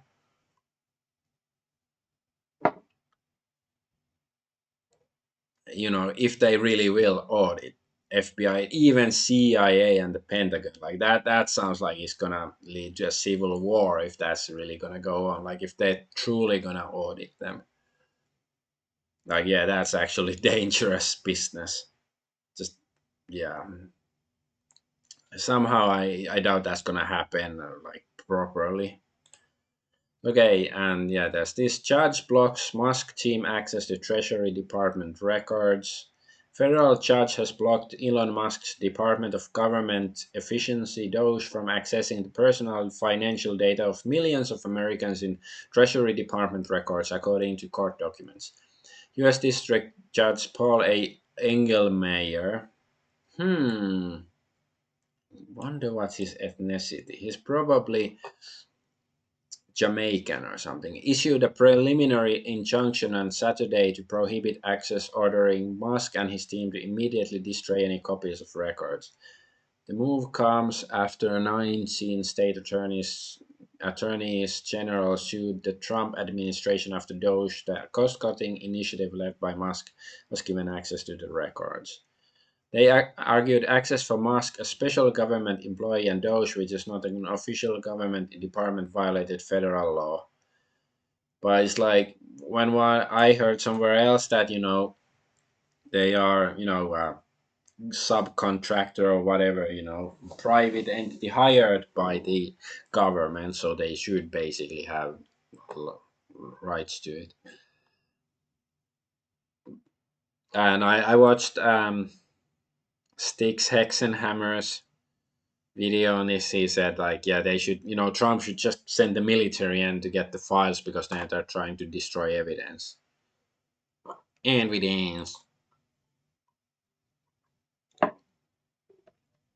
the Doge team just discovered that FEMA sent 59 million last week to luxury hotels in New York City to house illegal immigrants.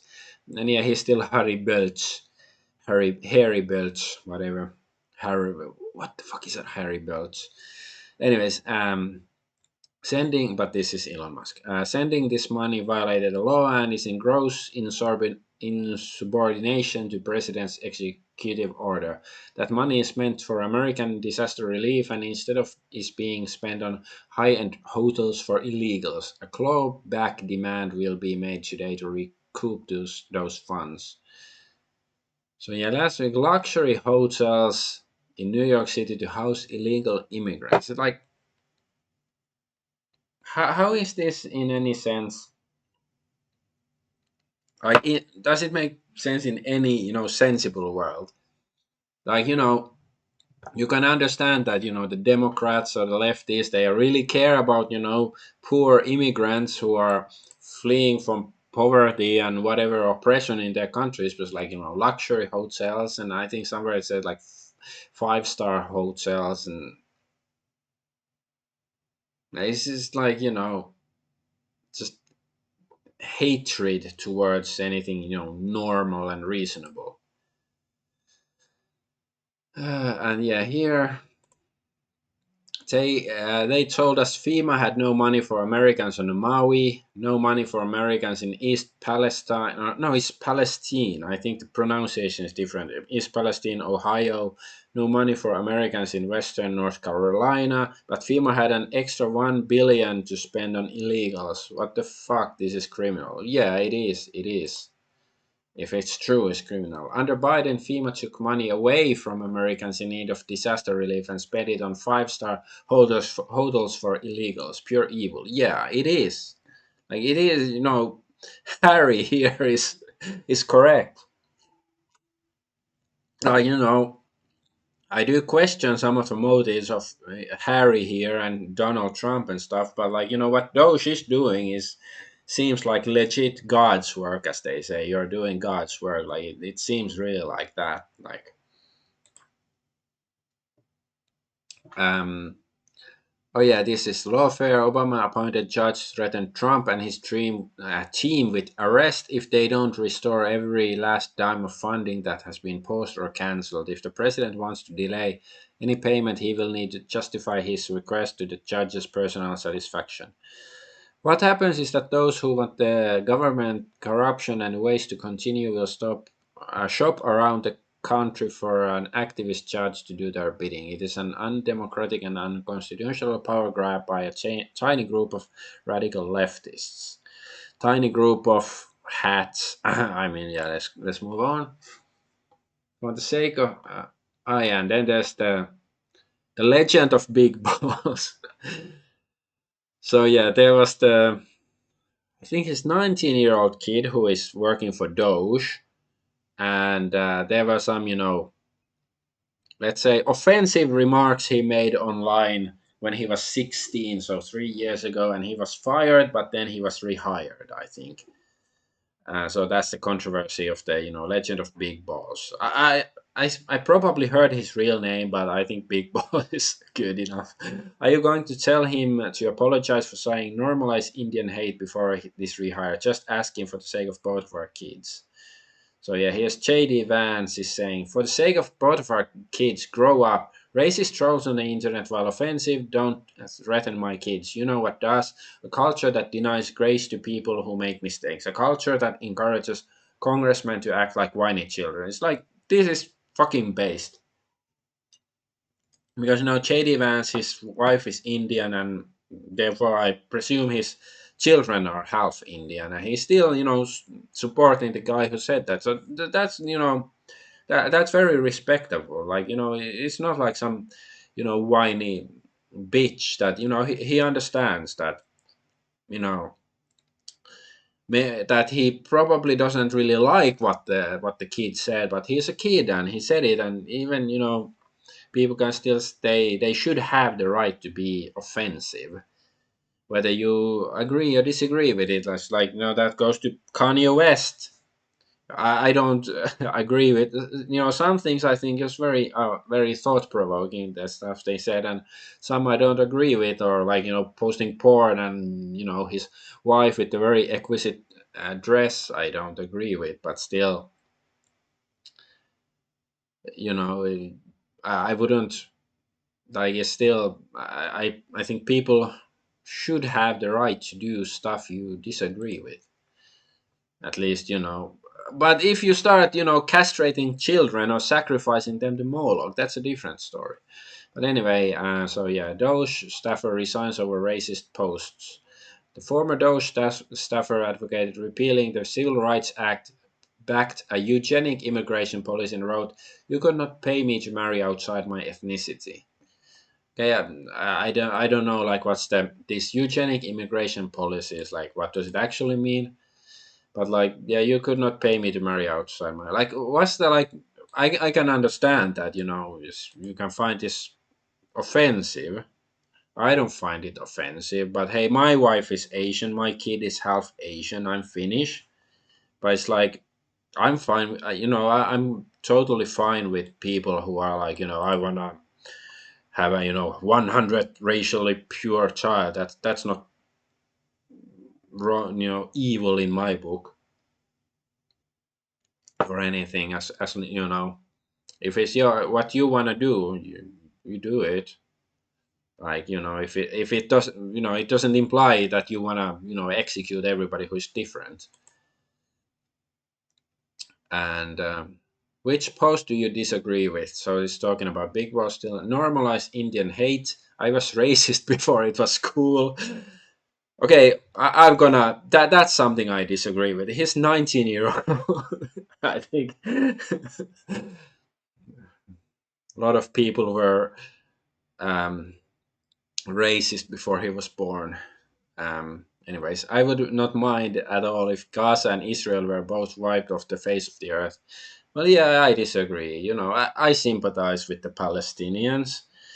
Like, I don't know if I would enjoy, like, if I went to Palestine and let's say, Israel disappeared magically, poof, from the face of the earth, and I went to Gaza. I don't know if I would feel that welcome there or anything, but, I do sympathize with them and their plight.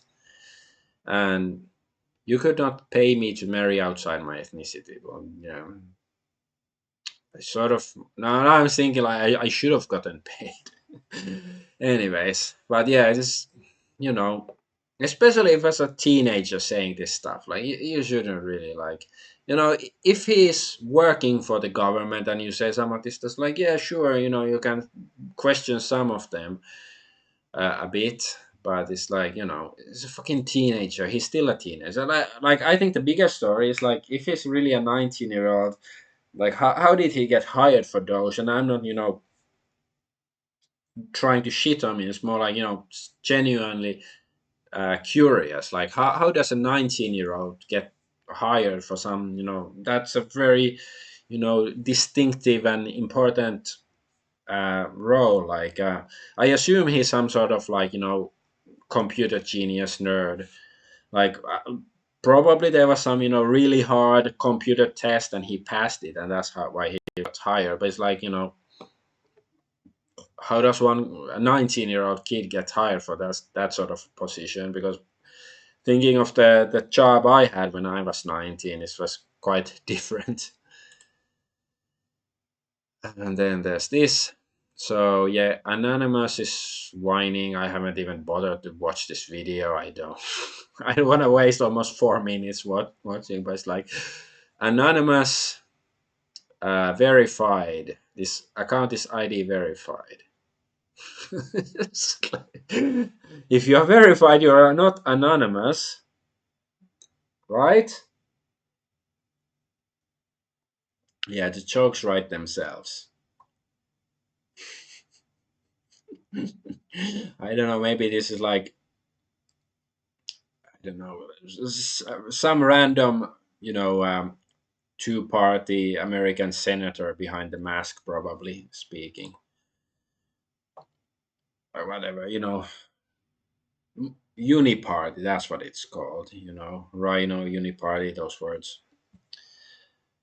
Anyways, Grum's here saying, no, that can't be true. Searches. Holy shit, USAID paid Politico to have Gamergate smeared. Wait, okay. It's working so slowly.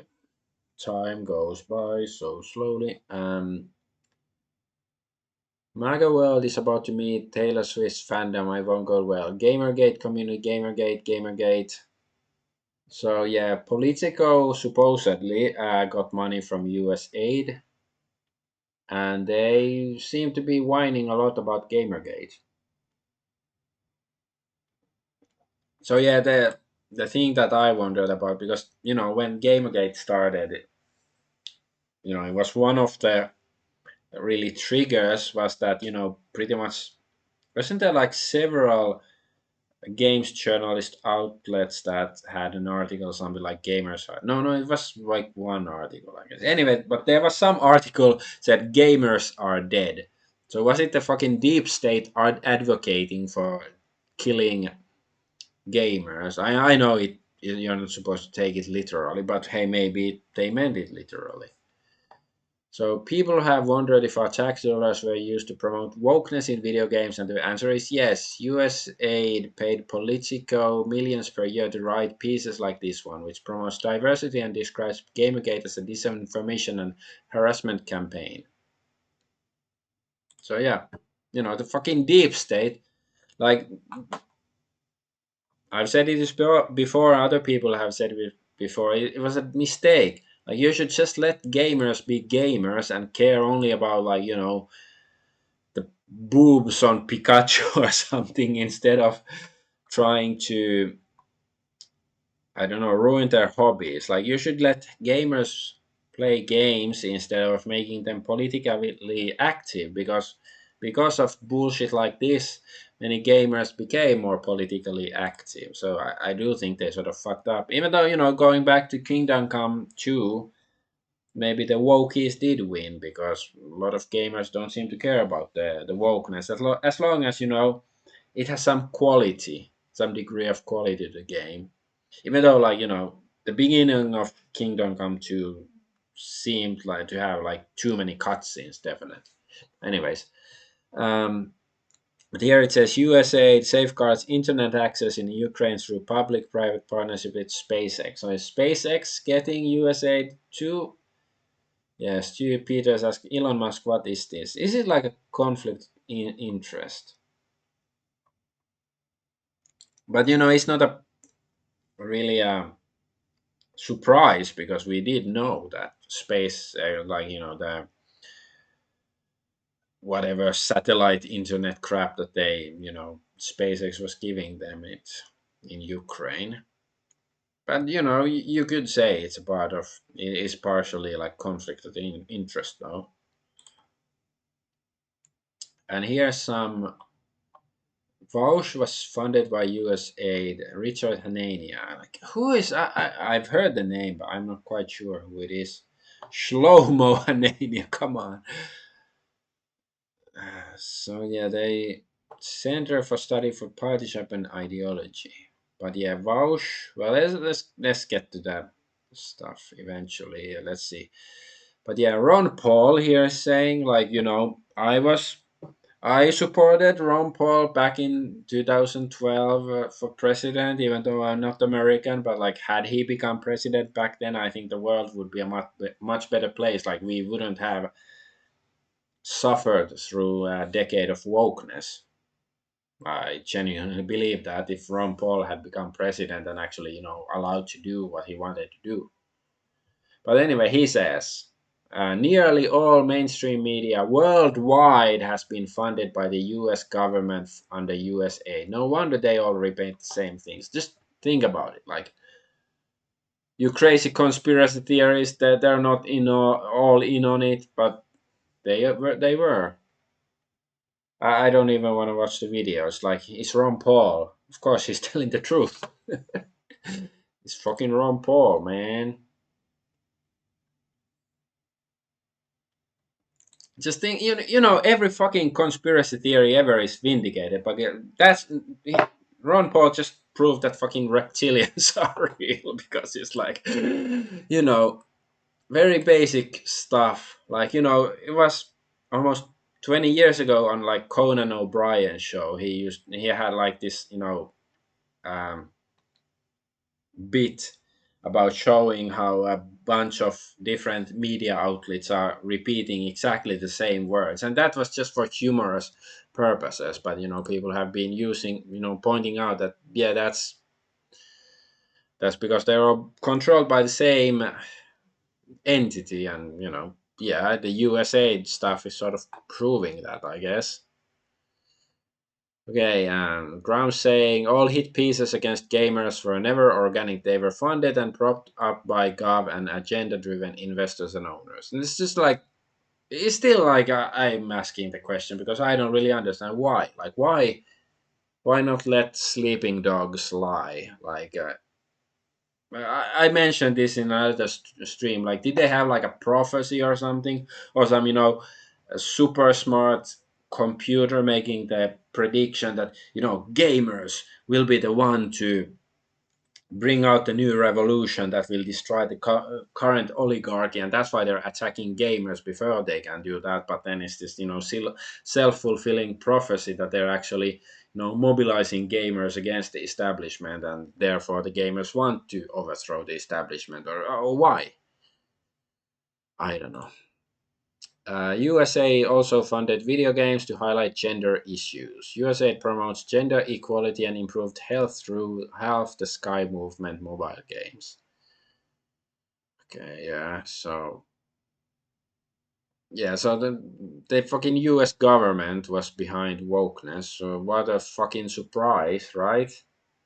Who could have seen that one coming? So shortly after USA is shut down, libtard streamer Vaush is begging fans for subs and money. It is unclear if the two are related in the wake of many left-wing outlets being exposed as arms of the US aid. And forgive me for being a bit self-centered for a moment. I'm sorry. I apologize. I know. They say privileged streamer. My job could go out like that. You know how crazy things are getting over here? Literally, like, at any moment. You know that?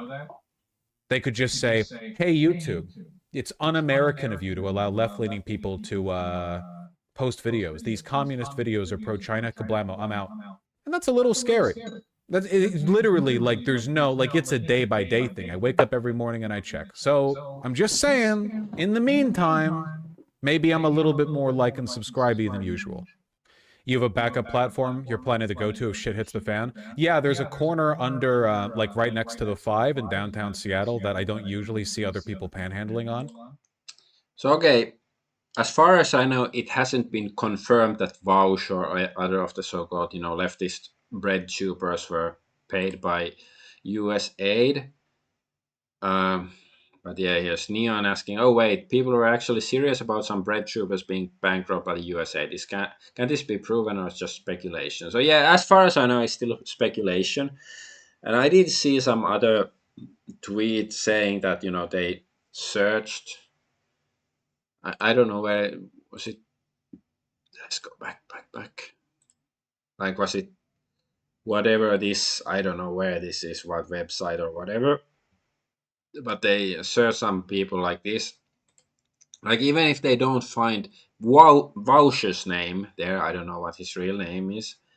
But even if his name is not there, it's possible he got money. Like, maybe it's like, the leftist good cause organization, and maybe that got money from USAID, and then they gave the money down to Vaush and other YouTubers. It's very much possible and likely that something like that happened. Like, even if it wasn't USAID, it's going to be some sort of organization like that funding it. It's like, and the sad part is that, it's not obvious to a lot of people that, many of these um, people are not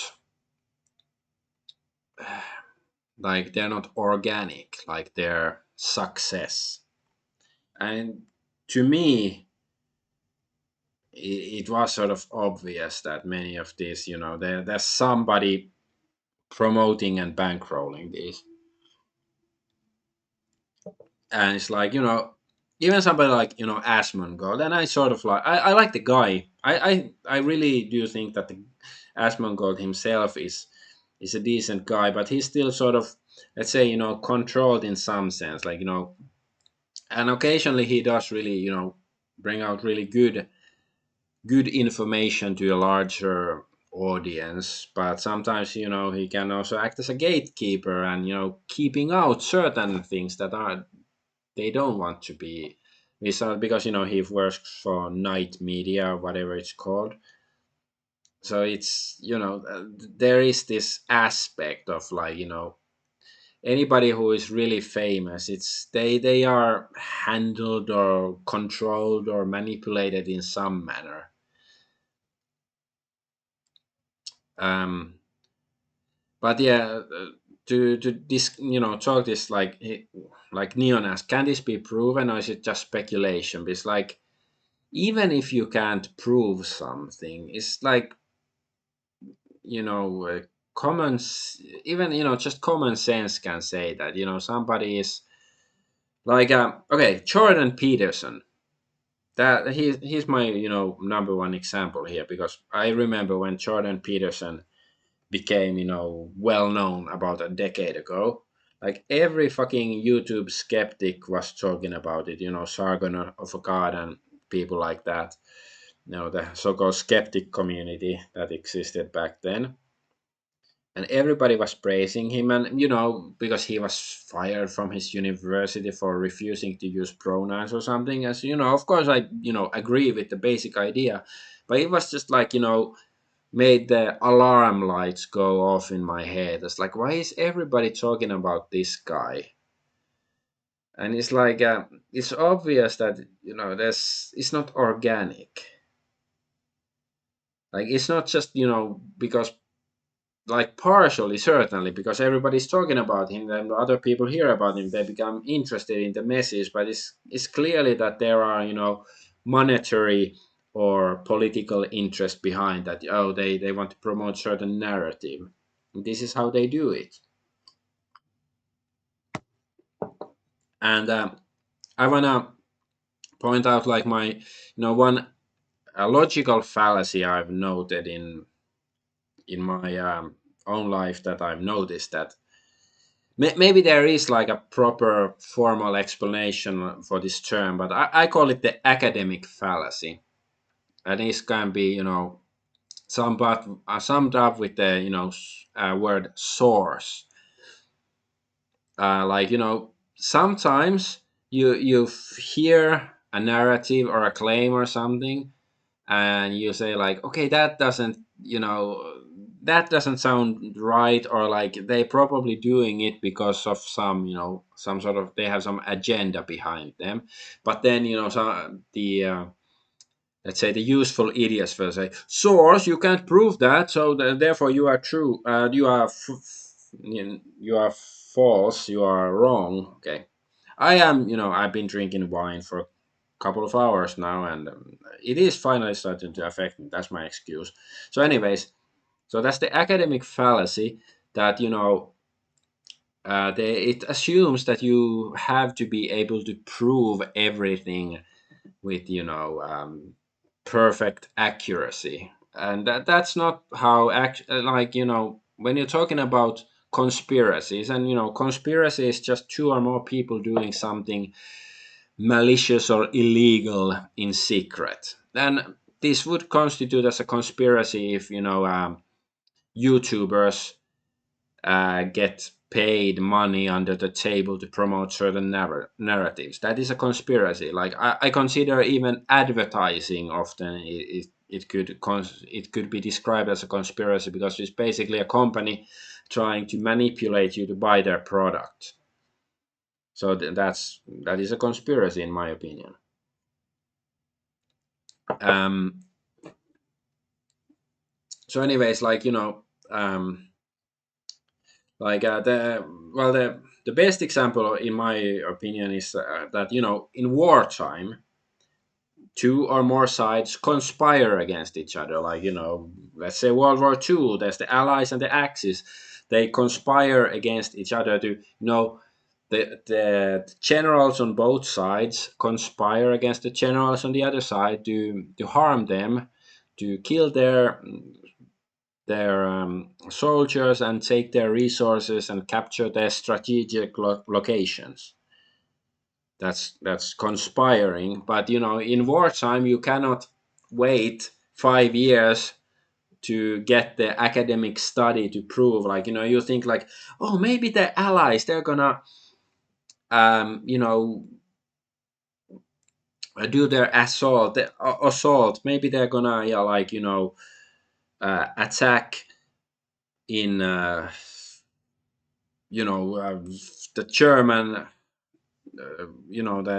German coast in the north or something. I don't know what location there is. Like, oh, maybe they're gonna attack there, or oh, they're gonna attack in Normandy in France or something. It's like, you have limited information. You have to interpolate some information. You have to make guesses, and that's how it actually is. Like, so-called conspiracy research. You have to make guesses because it's like it's different from like academic research, like if you're studying fossils or something, because um there's no opponent trying to deceive you. But like when you're talking about conspiracies and stuff, there's obviously somebody's trying to hide something from you, so there's an intelligent factor trying to prevent you from sussing out their goals and intentions, right? So yeah, or like how did I and plenty of other people, but still a global minority, manage to guess that the experimental medical procedure that was supposed to be super safe and effective maybe wasn't so safe and effective a couple of years ago? How do we know it? Like, I didn't have 15 different peer-reviewed studies telling me that maybe I shouldn't get the pokey, but somehow I knew that I shouldn't, and I didn't take it. I'm still alive. Oh my god, I just died. Okay, sorry. Sorry for that really lame joke. I'm drunk. That's my excuse for everything.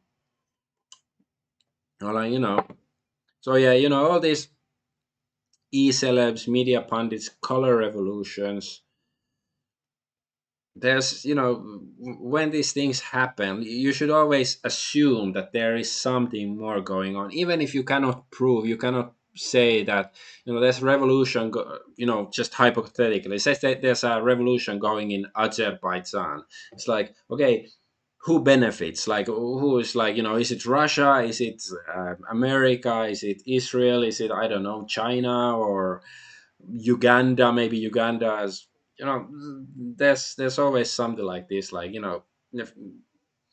the things that that the biggest blinking lights you see in front of you, they are always, they need a lot of power, they need a lot of money, so it's unlikely to be organic, right?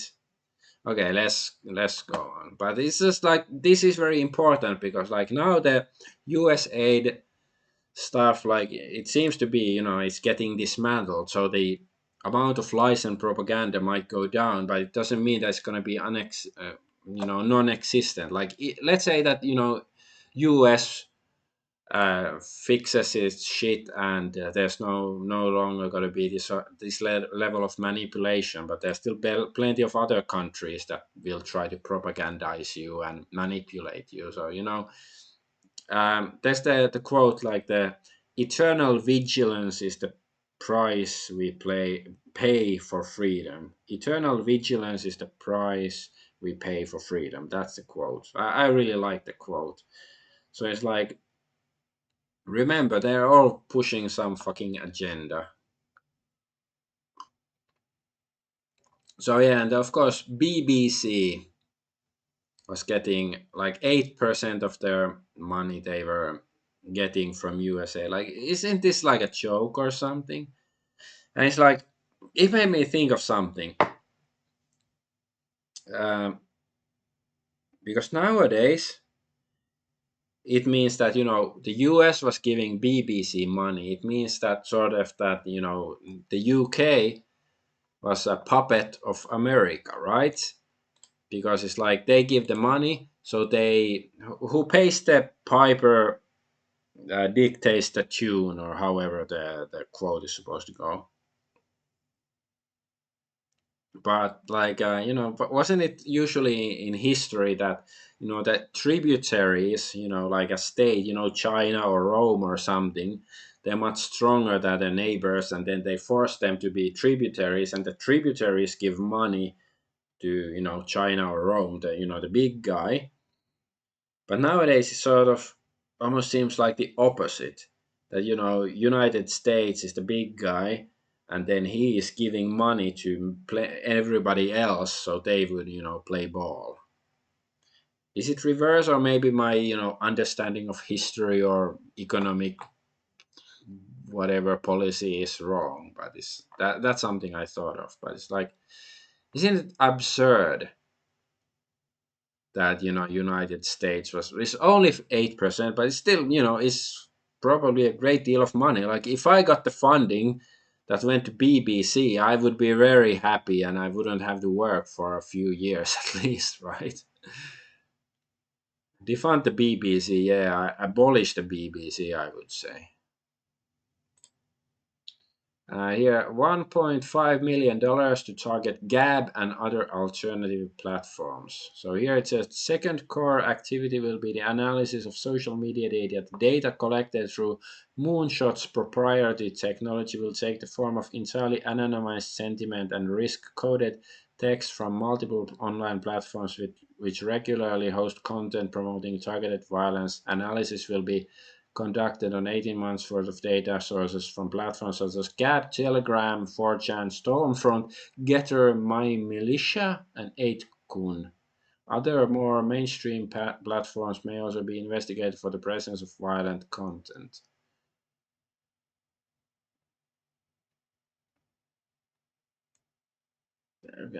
Give me that money, I can tell them something about 4chan, and I have visited Stormfront, like, a couple of times in my life, I admit. Getter, I've heard about it, but I don't remember. My Militia, never heard. 8kun, I think I've been there once or twice. I have a Gab account. I post my streams there, but don't really use Gab much. And yeah, Telegram, sure, but I don't know. Like, seems like a waste of money to me, but give me $1.5 million. I will give them some information, sure. So breaking Doge just terminated 2.3 million contract for a ridiculous VR training course that taught soldiers how to have difficult conversation about DEI. You can make this stuff up. I guess like difficult conversations doesn't mean like pointing out how retarded DEI and how harmful it is to anybody reasonable. Can you believe they were spending your tax dollars on this shit? Harry Belt says. Hmm. Well, not my tax dollars at least. Well, maybe. Like Finland has joined NATO like almost, no, it's over 2 years ago. Whatever. I don't know. That's just it. Okay, and this is, of course, I think it's poetic that, I'm not the greatest fan of Carl Benjamin or Sorgon of God, but this has to be, feminist frequency. Anita Sarkeesian got money from USAID. And Carl Benjamin says, I just wanted to play video games.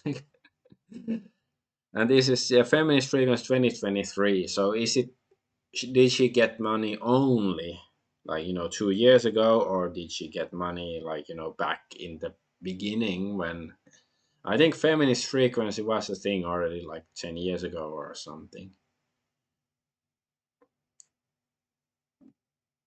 It's like, yeah.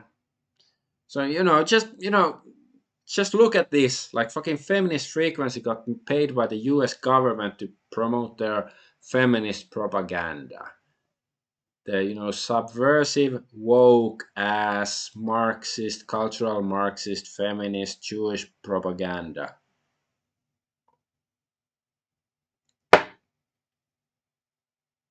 It's like, come on, man. Like, yeah,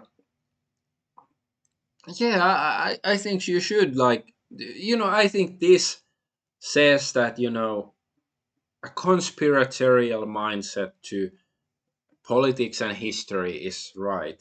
Like, of course, a conspiratorial mindset means that somebody says to it's the aliens or shape-shifting reptilians or whatever. You're gonna think like that sounds like bullshit too. Like you're gonna be very skeptical of everything. But it's like everything is fucking manipulated by somebody. Somebody wants you to believe something. That's how I interpret the data.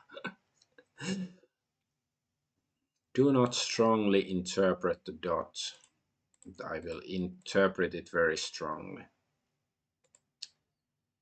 Okay, what's this? You guys aren't gonna believe this. I hope you're sitting down. As it turns out, USAID was in fact funding both the Wuhan lab, gain of function research, and Smartmatic election systems.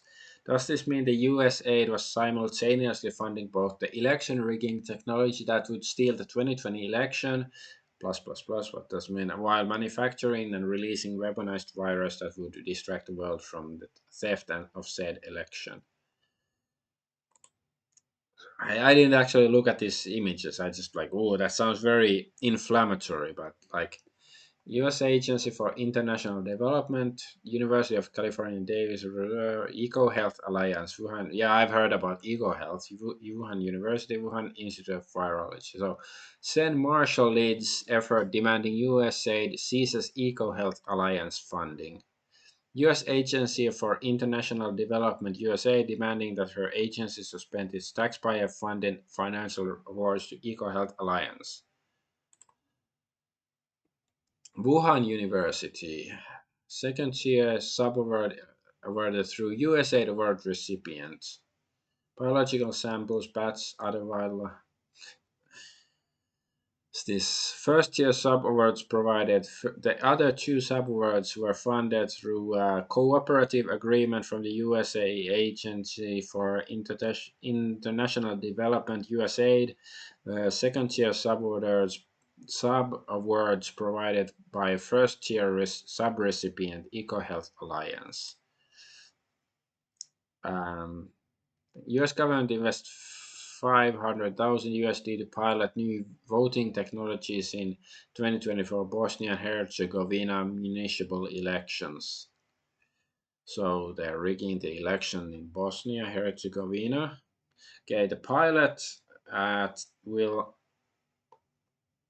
The pilot will test the use of optical scanners that directly transmit results in 145 polling stations in the BIH municipalities of, I guess, Bosnia and Herzegovina, municipalities of Vogošća, Tuzla, Visoko, Stolac, Novigrad, and Prijidor. These locations, Prijidor sounds like a mech or something.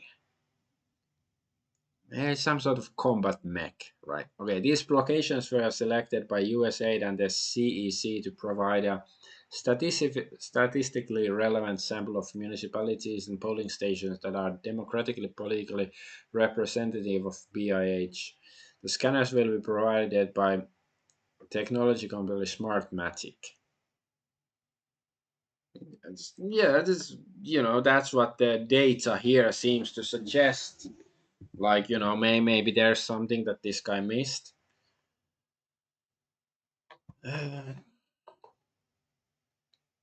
So, if this shit is true, I really hope it is made public and the people responsible will be, punished or at least exposed, like, officially.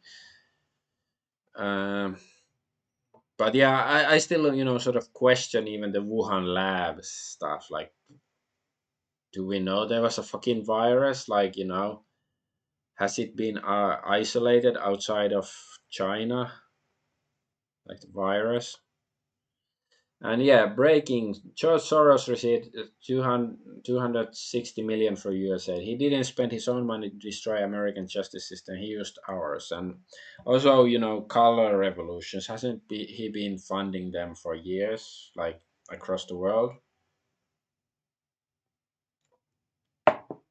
But yeah, like, isn't George Soros a millionaire? Why does he need USAID money? Like, send me 60 million. I'm a very humble man. Send me 60 million. Like, I will improve humanity and democracy and everything, greatly. Okay, USAID has been shut down. Goddamn Elon Musk. Like, he should have kept USAID open so they can give me 60 million so I can, be a benefit to humanity, right?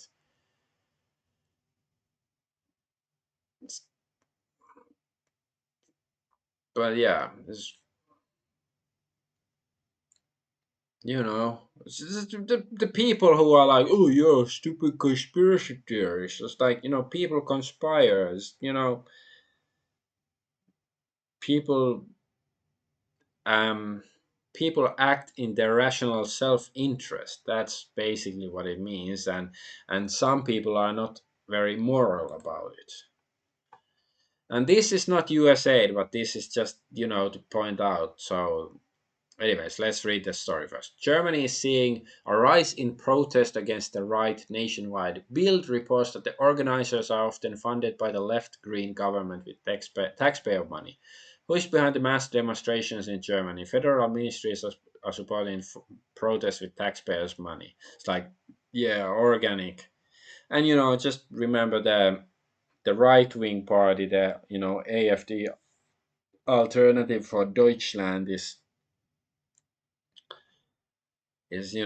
run by a lesbian woman with a, was it Sri Lankan wife, girlfriend, whatever. So it's like, does it really matter who wins this fight? uh, but yeah, none of this shit is like, it was the Watergate scandal, follow the money, and even that scandal is supposedly fake. Like, there's even some, I've seen some claims that even um, Nixon wasn't as big a crook as they claim, that it was partially fake and gay, but whatever. So yeah, anybody care to tell the truth about USAID? USAID backed report about famine in Gaza taken down after criticism from US ambassador to Israel. So it's the American ambassador, not the Israeli ambassador, but his US ambassador to Israel said, like, oh my God, don't say that, don't tell people that there's famine in Gaza. So wait, is it like the USAID was actually doing something good? Like, for once in their existence, they were doing something that they sort of supposed to be doing, to be, helping people across the world. Like, I'm not against the idea of United States, which is still, technically the strongest world in the strongest country in the world, wine. I'm not against them, actually helping people around the world, but if the help is just promoting their retarded feminist wokeness agendas, that's a different story. But like, I do believe that there is some sort of famine in Gaza, right? That makes sense. But it's like, so yeah, that's the last story I have about USAID. But just to reiterate that the point that USA, this scandal pretty much proves that this is just how the world works. That you are being propagandized by some sort of levels. Like, even if this particular issue is fixed, and the USA won't be propagandizing you. Like, if you really care about truth and justice and shit like that, you have to pay attention and don't just take shit that's at face value.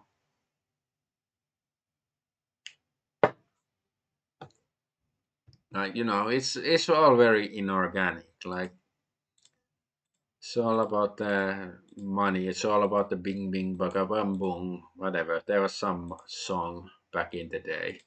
It's all about the money. It's all about the bum bum bada bum bum, and I don't think it's funny. I don't remember how the song went. It was something like that. So yeah, it's but yeah, follow the money. You see something is very popular, you should always question. Like, here, Mr. Harry Belt, SpaceX guy, he's like, I wonder whether this, is this being used for some, next psyop, this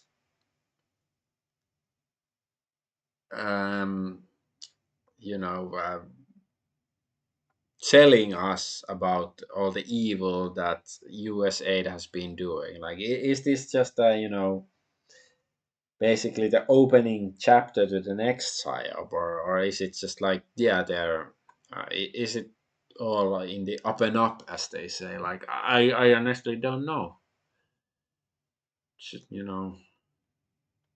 trust no one, the truth is out there. But that too is from, some sort of psyop, right? X Files. I grew up watching the X Files when I was a teenager, and but yeah, maybe, that's clearly, like, the next psyop will be like, aliens, and then the aliens will be made in a Hollywood basement, right? That's gonna be it, right? Isn't it? I don't know.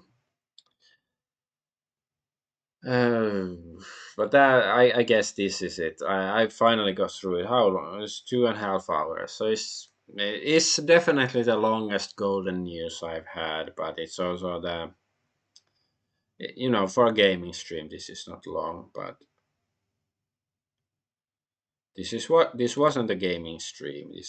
This was my anniversary drunken stream. Wait, I should get back to my celebration image. Right. Oh, okay. Here. I'm Cthulhu. I do sort of feel sus about Cthulhu doing the devil horns here, but I have done devil horns in my youth many times. Nowadays, I'm more sensitive to that sort of symbology or whatever, but you know, back in the day, it was just like, being cool and badass.